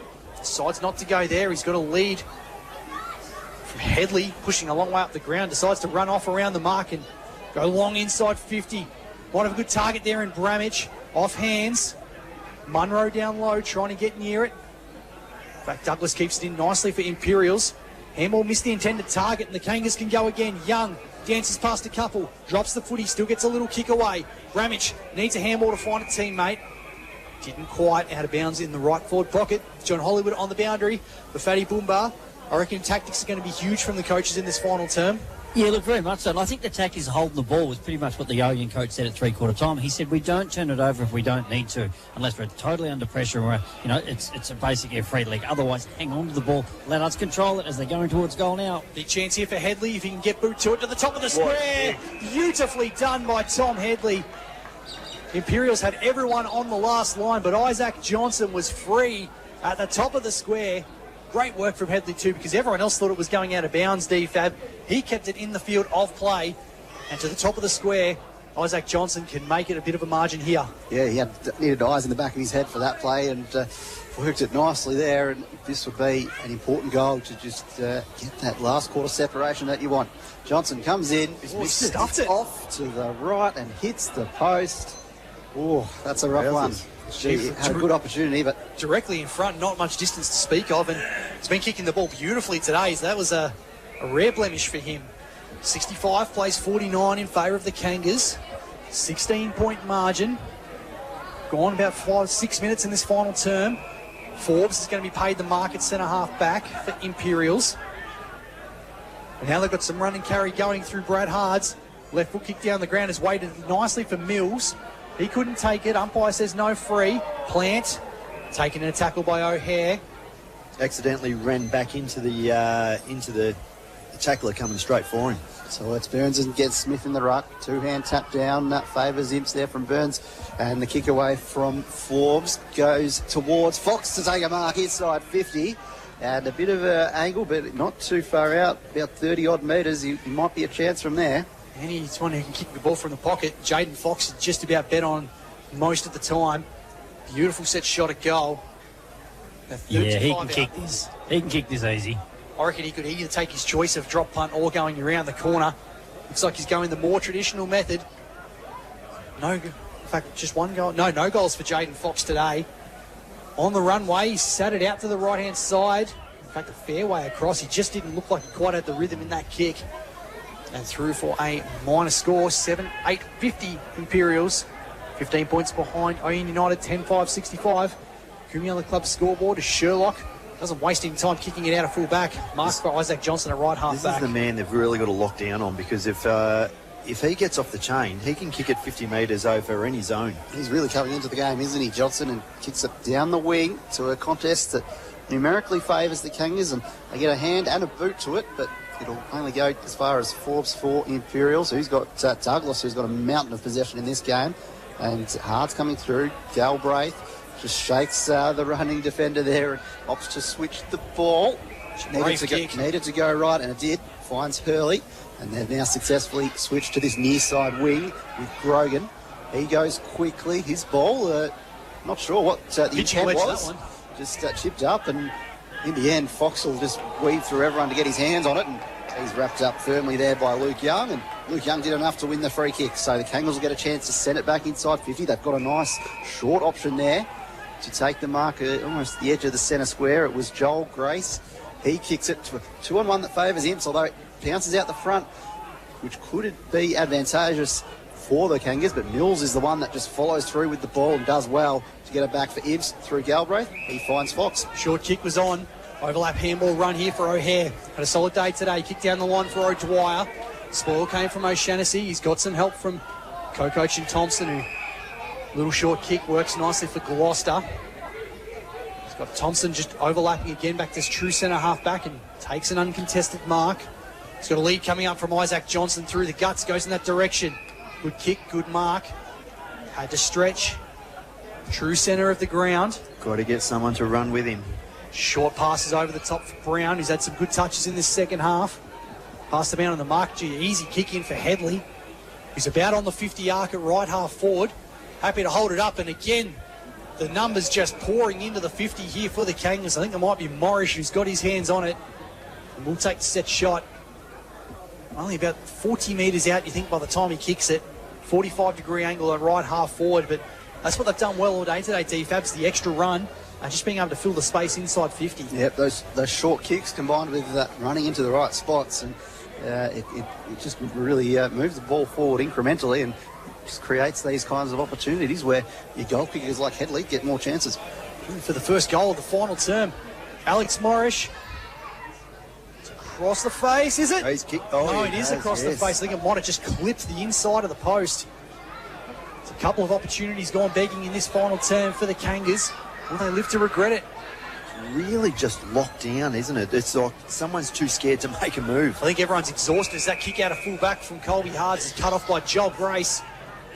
Takes it on the boundary about 50 out, left half forward. So Grace in a tricky spot to kick the goal, but might set it up at the top of the goal square. In fact, that's exactly what happens. Almost a diving mark as it was coming down, but paid it. No, the free kick going the way of Imperials on the last line of defence. So something in that contest caught the umpire's attention. Mark, or free kick, whatever it is. Imps have got the ball on the last line. Little kick into the pocket. Didn't do themselves any favours. Ran out of tarmac. The pressure in the forward line from the Kangas was good.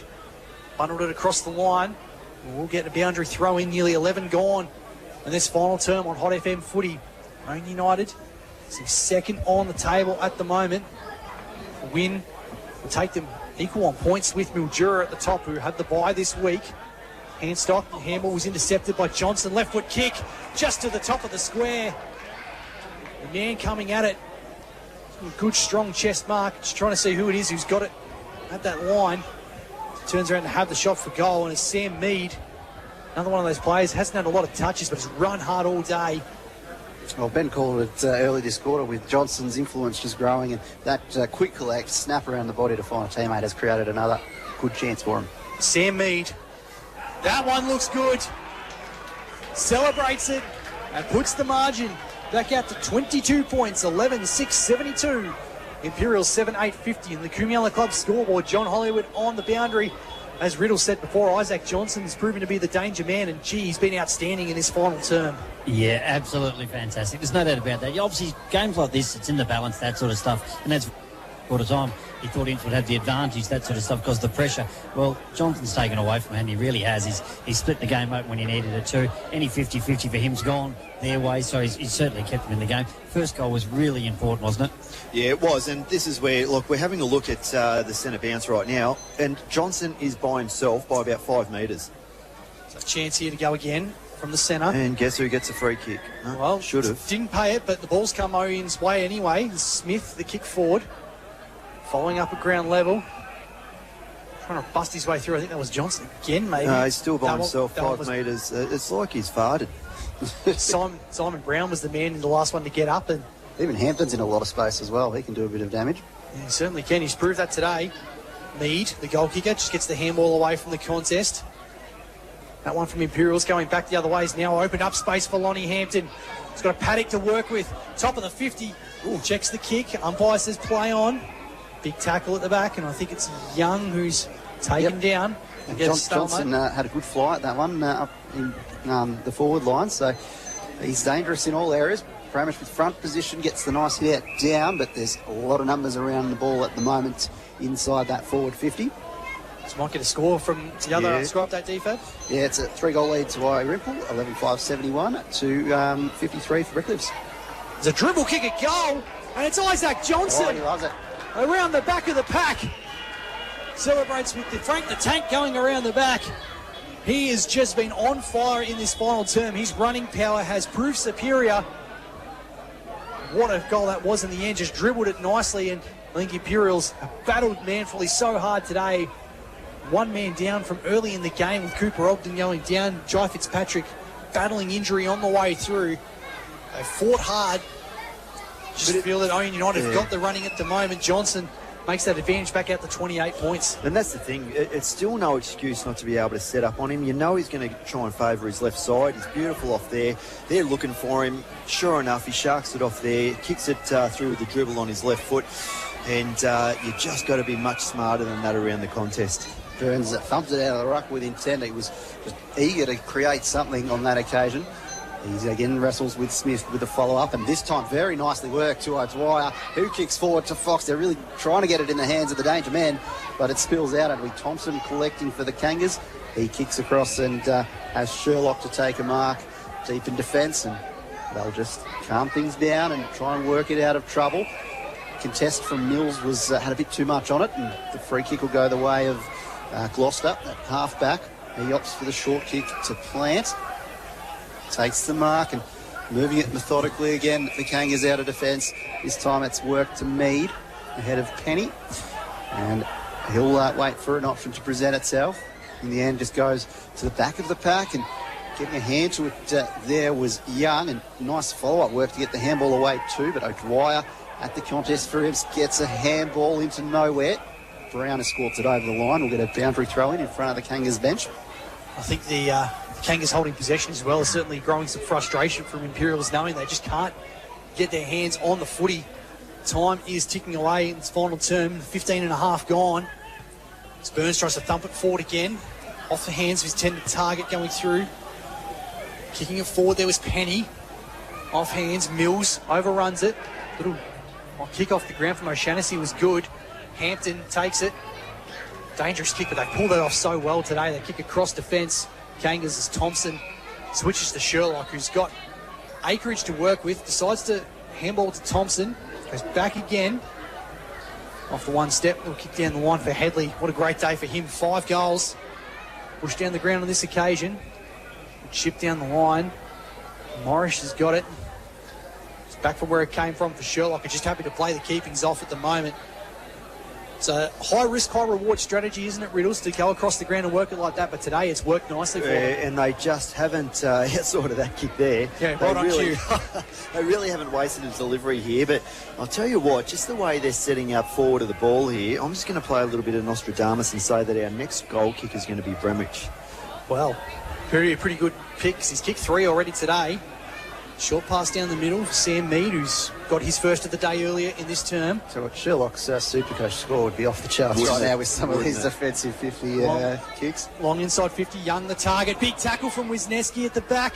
Couldn't quite get it. Here's Young.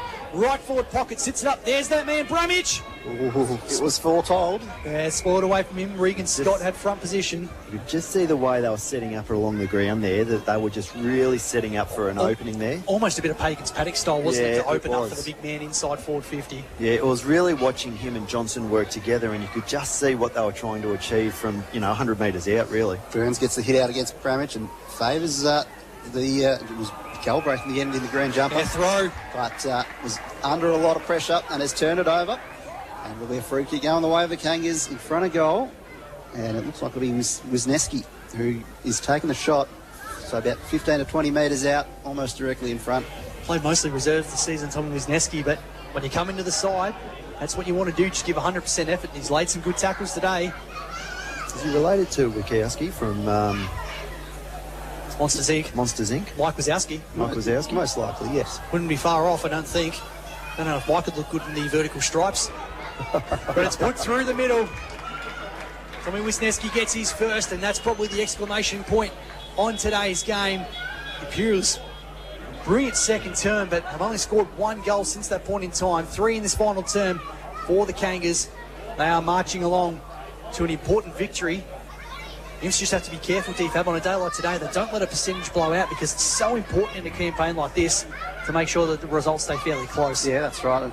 They did well with that second quarter to make it competitive, but across the other 2.5 or 2 2/3 quarters to have just 1 goal is quite remarkable, isn't it? Certainly is. It's back into the middle of the ground, and Burns tapped down, and Douglas wrapped up immediately. John Hollywood for Fatty Boomba down on the boundary.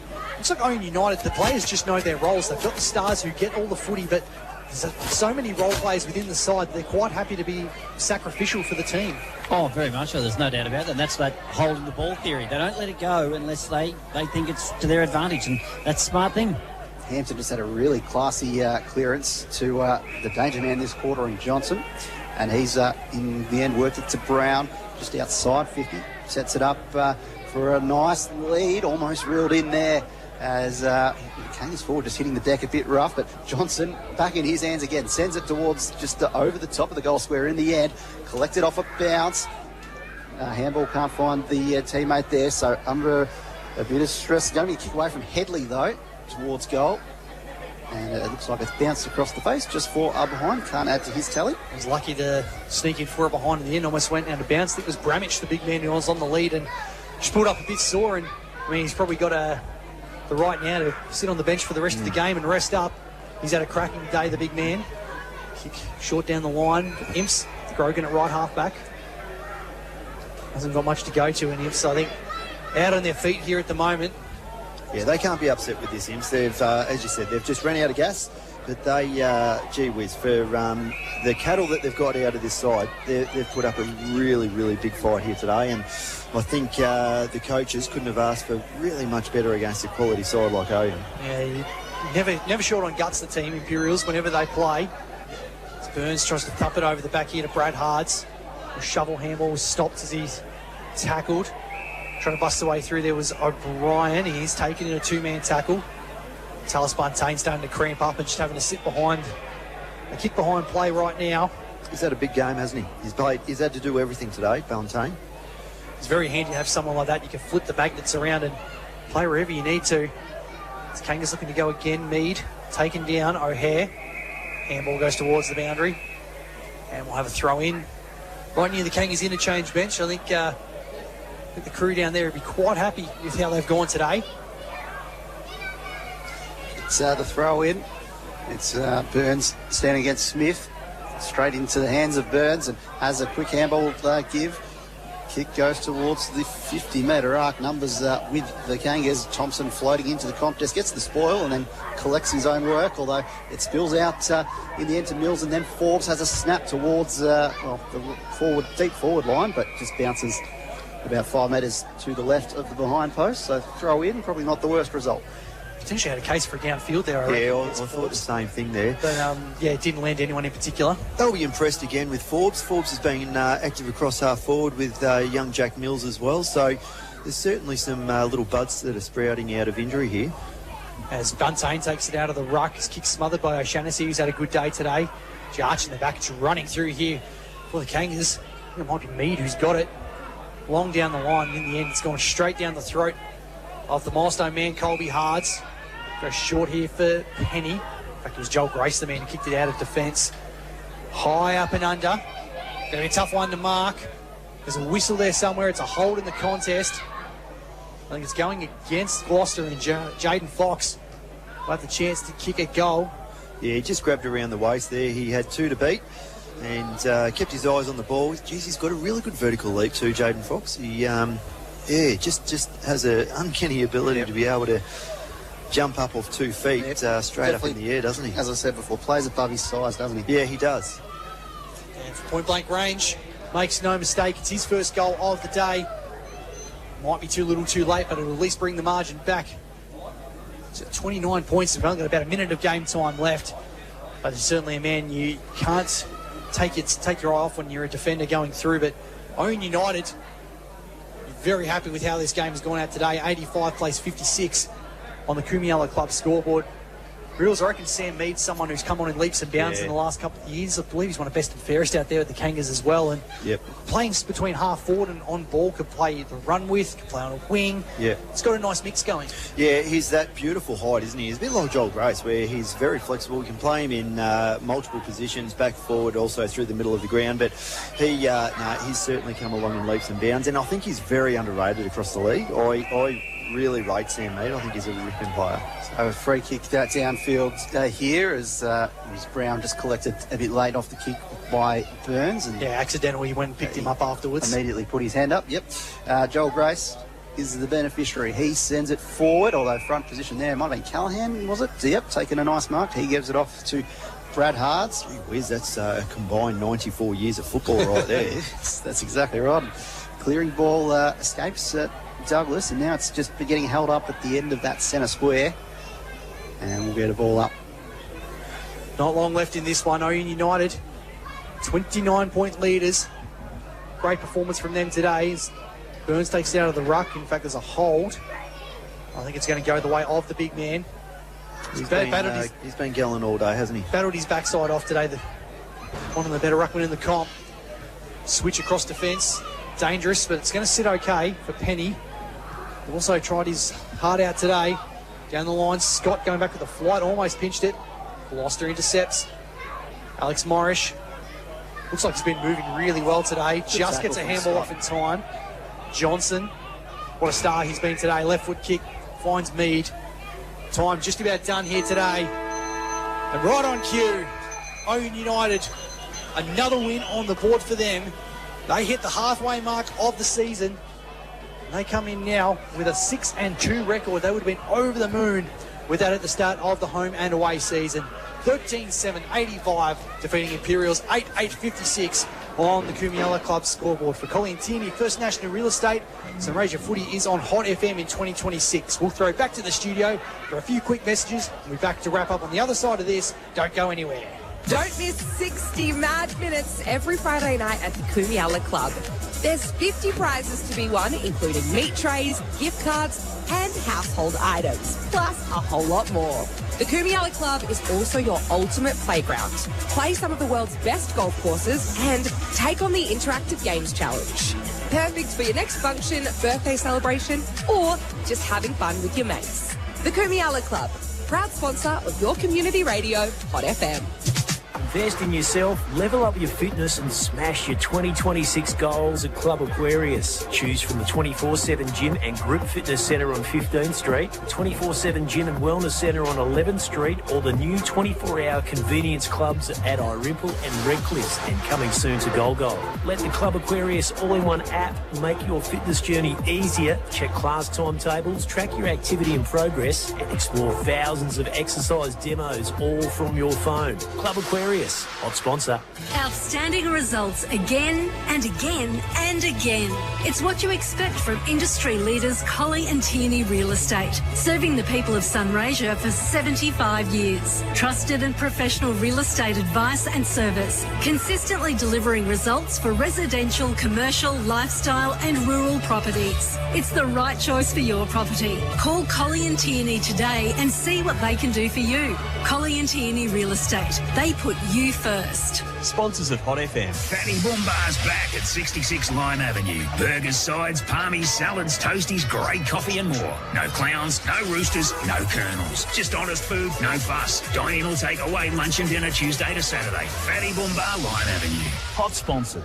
It's worth the drive to Pioneer Ford Robinvale. You get so much more than you thought. It's not just the place for great deals from your award-winning Ford dealer. They're also proud to offer customer service that extends throughout the ownership for your vehicle and beyond.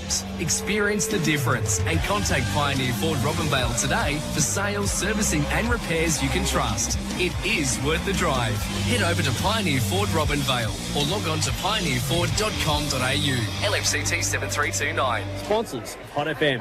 Enjoy everything the Euston Club Resort has to offer. Sunday to Thursday, 10:30am to 11pm, and Friday and Saturday, 10:30am till midnight. Station 46 Bistro, open 7 days a week. Bookings recommended. Members draws, cash draws, Wednesdays, Thursdays and Fridays between 6 and 8pm. Weekly Wednesday raffles from 7pm. Free live entertainment Friday and Saturday night. Become a member. It's easy and affordable with huge benefits. Visit www.eustonclub.com.au. Hot sponsors. The Sunraysia Footy Match of the Day, thanks to Ouyen Utd First National Real Estate. The SFNL Match of the Day on Hot FM, your official SFNL broadcaster. This time I'm waiting to Ouyen Utd First National Real Estate does bring you Sunraysia Footy in 2026. At the halfway point of the SFNL season, Ouyen United are 6-2. After a 29-point victory over Imperials at number 3 Oval here today. 13-7-85 to Imps 8-8-56. Despite the result, Imperials don't think we'd be too unhappy with this game, missing a number of players through injury, down to a couple on the bench. As we see, the 200-gamer Colby Hards, not the way he wanted to celebrate the milestone today, but does get carried off the ground with the cheers of the green and white faithful. For the Kangas, 5 goals for Tom Headley. A great performance from him. Dylan Bramage with 3 singles for Adam Grace, Sam Mead, Kane Sherlock in there as well. I reckon I may have potentially missed one other. Imperials, James O'Hare with a couple singles for Jaden Fox, Jack Mills, Willow Dwyer, Jackson Penny, Paddy O'Brien and Riley Burns. And for the final numbers here today, let's go to our man Max the Axe Hollingworth. Maxie, let's start with the Kangas and Isaac Johnson, who maybe had a quieter first half, but gee, was important in the second half. Yeah, Isaac Johnson was great today. He had 23 possessions, 7 marks, 3 inside 50s, a goal and a behind. And I reckon the old stats, I think you see in the soccer team have the gut-busting runs going through. I reckon he would have had quite a few of those today. Kane Sherlock, again, another imperious performance from him at half-back. Yeah, Kane Sherlock was good today. He had 25 possessions, 18 marks, 3 tackles and 1 goal. 18 marks is huge. Certainly went through him at every opportunity at half-back. Dylan Bramage in the ruck. Spent a fair bit of time forward as well. Good performance from him. Yeah, Dylan Bramage was good today. He had 14 possessions, 7 marks, 1 inside 50, 3 goals and 1 behind. Luke Young, not the busiest day for him, but provided an important target at half forward. Yeah, Luke Young was quiet today. He had 6 possessions, 2 marks and 1 tackle. Certainly made his mark around the contest. However, for Imperials, the milestone man we mentioned before, Colby Hards, how many for him in the end? Colby Hards was a bit quiet today. He had 8 possessions and 2 marks. Certainly made to work for it down in defence. Riley Burns, the big man in the ruck, wants his hit-out count in just a minute, but what was his possession numbers? Riley Burns was good today. He had 14 possessions, 2 marks, 2 tackles, 1 inside 50 and 1 goal. Talis Buntain had to play pretty much every position on the ground. What were his final numbers? Talis Buntain had 12 possessions, 4 marks and 1 goal. And Willow Dwyer, who had 12 touches alone in that second quarter. What were his final numbers? Willow Dwyer was good today. He had 25 possessions, 5 marks, 3 inside 50s, 1 goal and 1 behind. Certainly tried his best to get his side across the line. Let's have a look at the final numbers in the hit-out battle between Bramage and Riley Burns. Yeah, Riley Burns won the hit-out battle with 25 hit-outs to Bramage's 14. I think Bramage spent a fair bit of time forward in that second half. And before we let you go today, Maxie, who's your pick for best on ground? Lonnie Hampton. I reckon that's probably a fair call. Love your work, Max. Thanks for joining us here today. Thanks for having me, boys. Always a pleasure to have Max the Axe Hollingworth, as we always say, the most popular member by a fair margin of the commentary team. As Ben Ridley joins myself, Mitch Rod and Michael Di Fabrizio in here at the desk. And DFAB, clinical performance from the Kangas today. Just did what they needed to do. As we said, Imperials probably wouldn't be too unhappy with the result, considering the bulk of players they've got missing, the likes of Riley Buntain, Brad Valance, and we believe Bryce Hards is done for the season as well, which sucks for them. But, they gave a decent account of themselves, just ran out of legs in the second half with Cooper Ogden going off with a broken collarbone in the first quarter. Yeah, and Jai Fitzpatrick was hobbling around, so he obviously wasn't in peak form either, so that it was a real sort of battle, I guess. And they did well to work their way back into the game in the second quarter with a really good showing and tighten up the margin and bring it to within a kick at one point. And just at half time was only 4 points, but yeah, it was just hard to carry on with not as many rotations as the other team, and particularly with the other team playing with such skill as well. There was a really high skill game in the first half in particular. If that's the sort of sign of what we can expect in September, we're going to have a really good rest of the year. But just with the skills on display against the opponent, very hard to keep up with a side like that with a bit of an injured bench and not as many rotations. Couldn't agree more. I think, I mean, you read out those names. Bryce Hart's declared medalist. You've got Lasky out. You've got Cooper Ogden now with a broken collarbone. Riley Buntain, broken collarbone.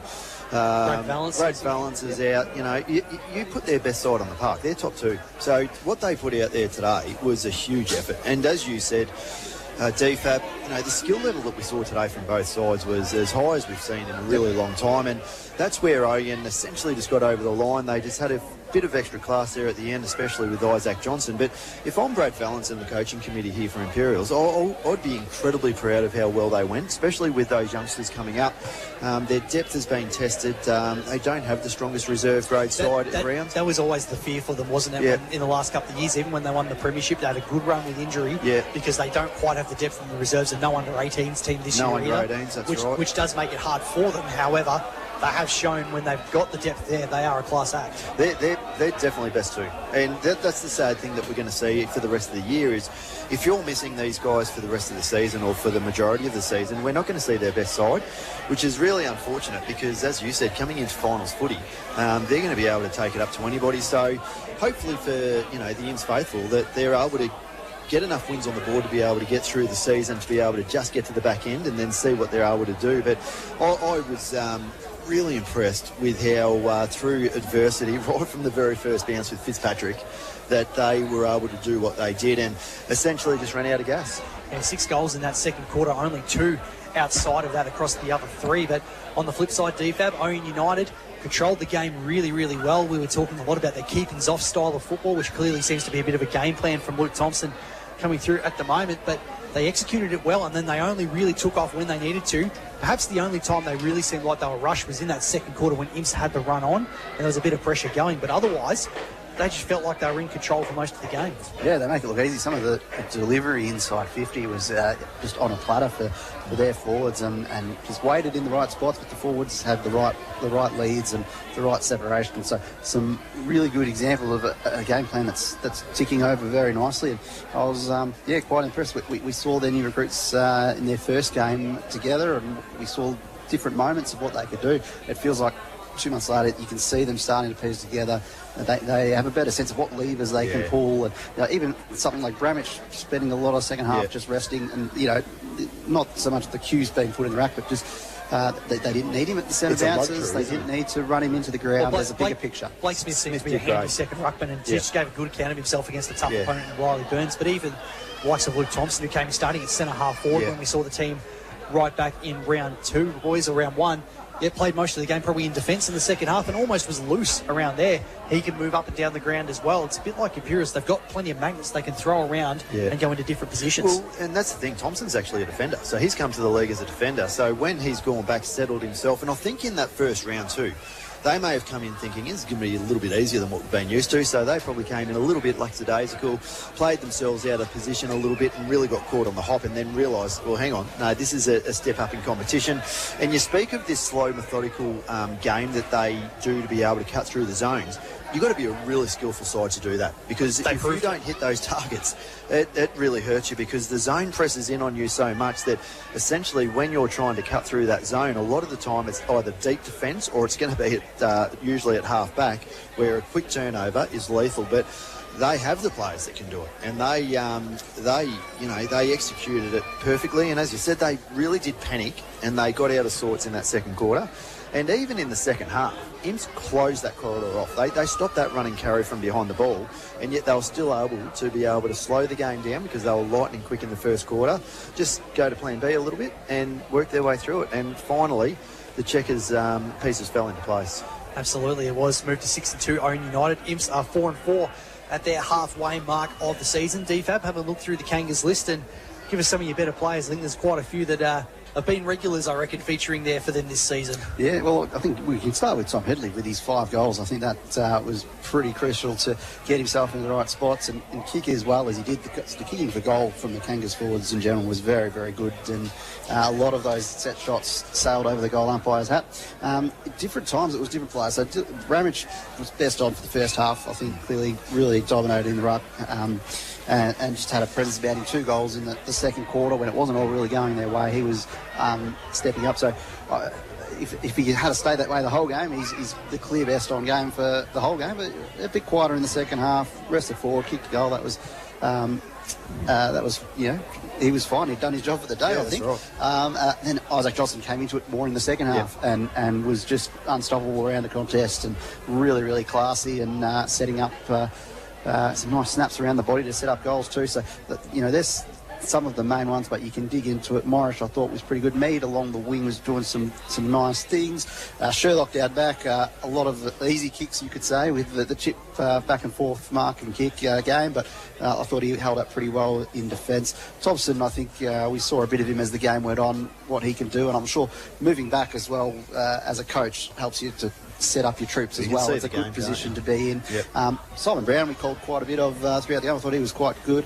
Hampton as well, very classy at times too. So I reckon a bit of a tick for the Grace boys on either wing going around as well. And Dusty O'Shaughnessy, I reckon, probably one of his better games from half back today. Yep, absolutely. Yeah, I think so. I don't think there was many passengers that really were in that side there. Yep. And as you said, if you really dig deep into that, I think you've nailed that there, DFAB. And there's really no one that you're going to walk away and say didn't do their thing for the Kangas today. Riddles, what about for the Green Machine? Willow Dwyer was fantastic all day. He was sort of that in and under player that they really needed, and he's a touch of class. Like you watch him around the contest, and he's a bit like Hampton. He just knows when he has to go in and get it.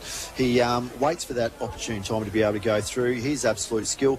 I really thought Tallis Buntain was awesome, and just that flexibility when he went into the ruck, just to be able to change it up a lot. Yep. And he gave him a lot of drive forward. I thought Jack Mills across half forward was electric. He really gave when they needed players to stand up for them across half forward, especially in that second term when they came through. He was working from side to side as good as anybody. Thought young Forbes played a good game as well across half forward. He did a really good job. The old stalwart in Brad Hards, when they needed someone across half back to just be able to steady the ship, I thought he played a really good game as well. So, but again with Imperials, I just don't see that there were many players that dropped the ball here. I think that you look at these young guys that came in. So Tui, even though he's not a young player, I can't remember his name here. Tom Tui. Yeah, so Tom Tui and also Caden Handstock. Those guys, I thought, when they needed to go, they did some really good things. But then you started to get those guys like Tenon Hurley's got a bit of experience. He did some really good things as well as Foxy. So I don't think, as I said, there's really anybody here from Imperials that's going to be able to walk away and say that they didn't do their part. They were just a bit more experienced, a little bit classier in the end, Ouyen. But I really think that, they've unearthed some really good younger talent that's coming through, which is going to give them, some really positive things to talk about over the next couple of days. Also a big tick for Alex Douglas playing on Alex Douglas was fantastic, he was getting a lot of it in some tight traffic too, which and had to do it early because Fitzpatrick had to go forward. So you're absolutely right. And so I just think that, overall, how healthy is the competition right now? Absolutely. Like you have a look at Hanshelwood, it's a 30-point win to the Swallows. Now they've gone and beaten Redcliffe, and Redcliffe have beaten a couple of those top sides as well. In any game of any week, any side can win, and that's the great thing. The level of football has gone up another notch. We're starting to see a better skill level week in, week out. And as I said, you've got these players that are coming in from higher levels in other leagues, and they're not coming out as the absolute standouts. And I think they've been shocked as to the level of competition here as well. So today, a really good game. I was really excited to be able to see obviously Ouyen from the first game that we saw, but I'm actually more impressed with Imps more so than ever today after what they put out there, just in effort. And I just think it's a really healthy comp. Yeah, I think both teams can walk away content given that what the Imperials were facing on the bench. In terms of around the grounds, Ripple were winners 13-8-86, Redcliffs were 8-5-53, so a 33-point win to the Swallows. And what that does with the live ladder, it brings Ripple up to 5th spot. So they've overtaken the Tigers with their percentage, and the Tigers are now in 6th spot there. And obviously then South, Wentworth, Robinvale, Euston at the bottom. At the top, obviously Mildura, but Ouyen Utd, who have played an extra game, are now equal on points with them, but a bit of a healthy percentage gap for the Demons anyway. A couple of weeks ago, it was panic stations out of Henshelwood Oval. Now they're inside the top 5. Right. It's incredible. But how good's that? Like, I mean, I love that we are coming in to the back half of the season. We genuinely have no idea what the finals is going to be. I mean, Mildura at this finals. I mean, like, it's that close at the moment that, as you said, we it's just a surprise packet every single week, and can't ask for much more than that. Like, everyone wants to come and watch a great game of footy, and there's one every week. 4 goals for Jake Thrum out there for the Swallows today, 3 for Billy Field, another 2 for the second game, and Nate Wade, who was very impressive on debut. How old is Nate? He's only 15. 15, 16, I think works with Johnny Hollywood at the Club Aquarius, and he's already said, he goes, there's no way he's staying here past this year. He's a very, very good young player. Is he Michael's boy? I think Nick's boy, maybe. Oh, Nick's boy. I think, there you go. Don't quote me on it, but I believe that's the way it goes. So, first half of round 9 is there. The second half of round 9 is actually going to come to you from the start of July. So that makes sense. That'll be Merbein versus Mildura out there, and Robinvale Euston versus Wentworth. But in terms of our coverage, you can join us from Quandong Park next week. So Redcliffs, who obviously look to bounce back from this loss to Irimple, are going to face Robinvale Euston out there. Again, plenty of machinations, DFAB, coming out of that one. Big game, that one, and huge implications as to the finals as to if Robinvale Euston are going to make a run. They've got to start now, pretty much, you reckon? Must win for the Eagles, well, what comes first? The Eagles with their next wing, or Mitchie Rod's wife with the next baby? Could be interesting, actually. We're near 38 weeks on Monday, so who knows? It could be any day now. This is Australia, so there's already a sports bet market on it. You can bet on anything.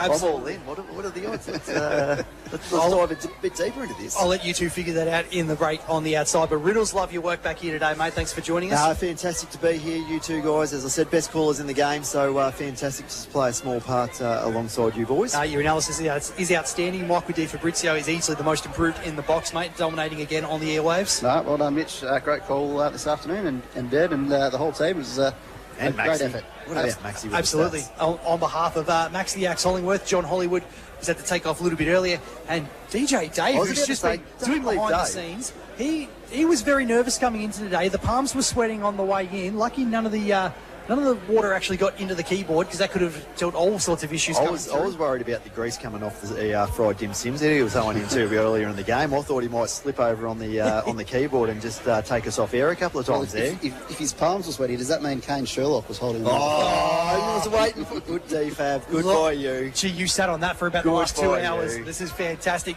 This is Mitch Rod signing off for Hot FM Footy this afternoon. Of course, thanks to Ouyen Utd, First National Real Estate, your broadcast partners of Sunraysia Footy in 2026. As we said, join us again from just after 2 o'clock next week for Redcliffe versus Robinvale Euston from out of Quandong Park. Thanks for joining us. We'll catch you again at the same time next week. Your home of live local sport in Sunraysia is 106.7 Hot FM.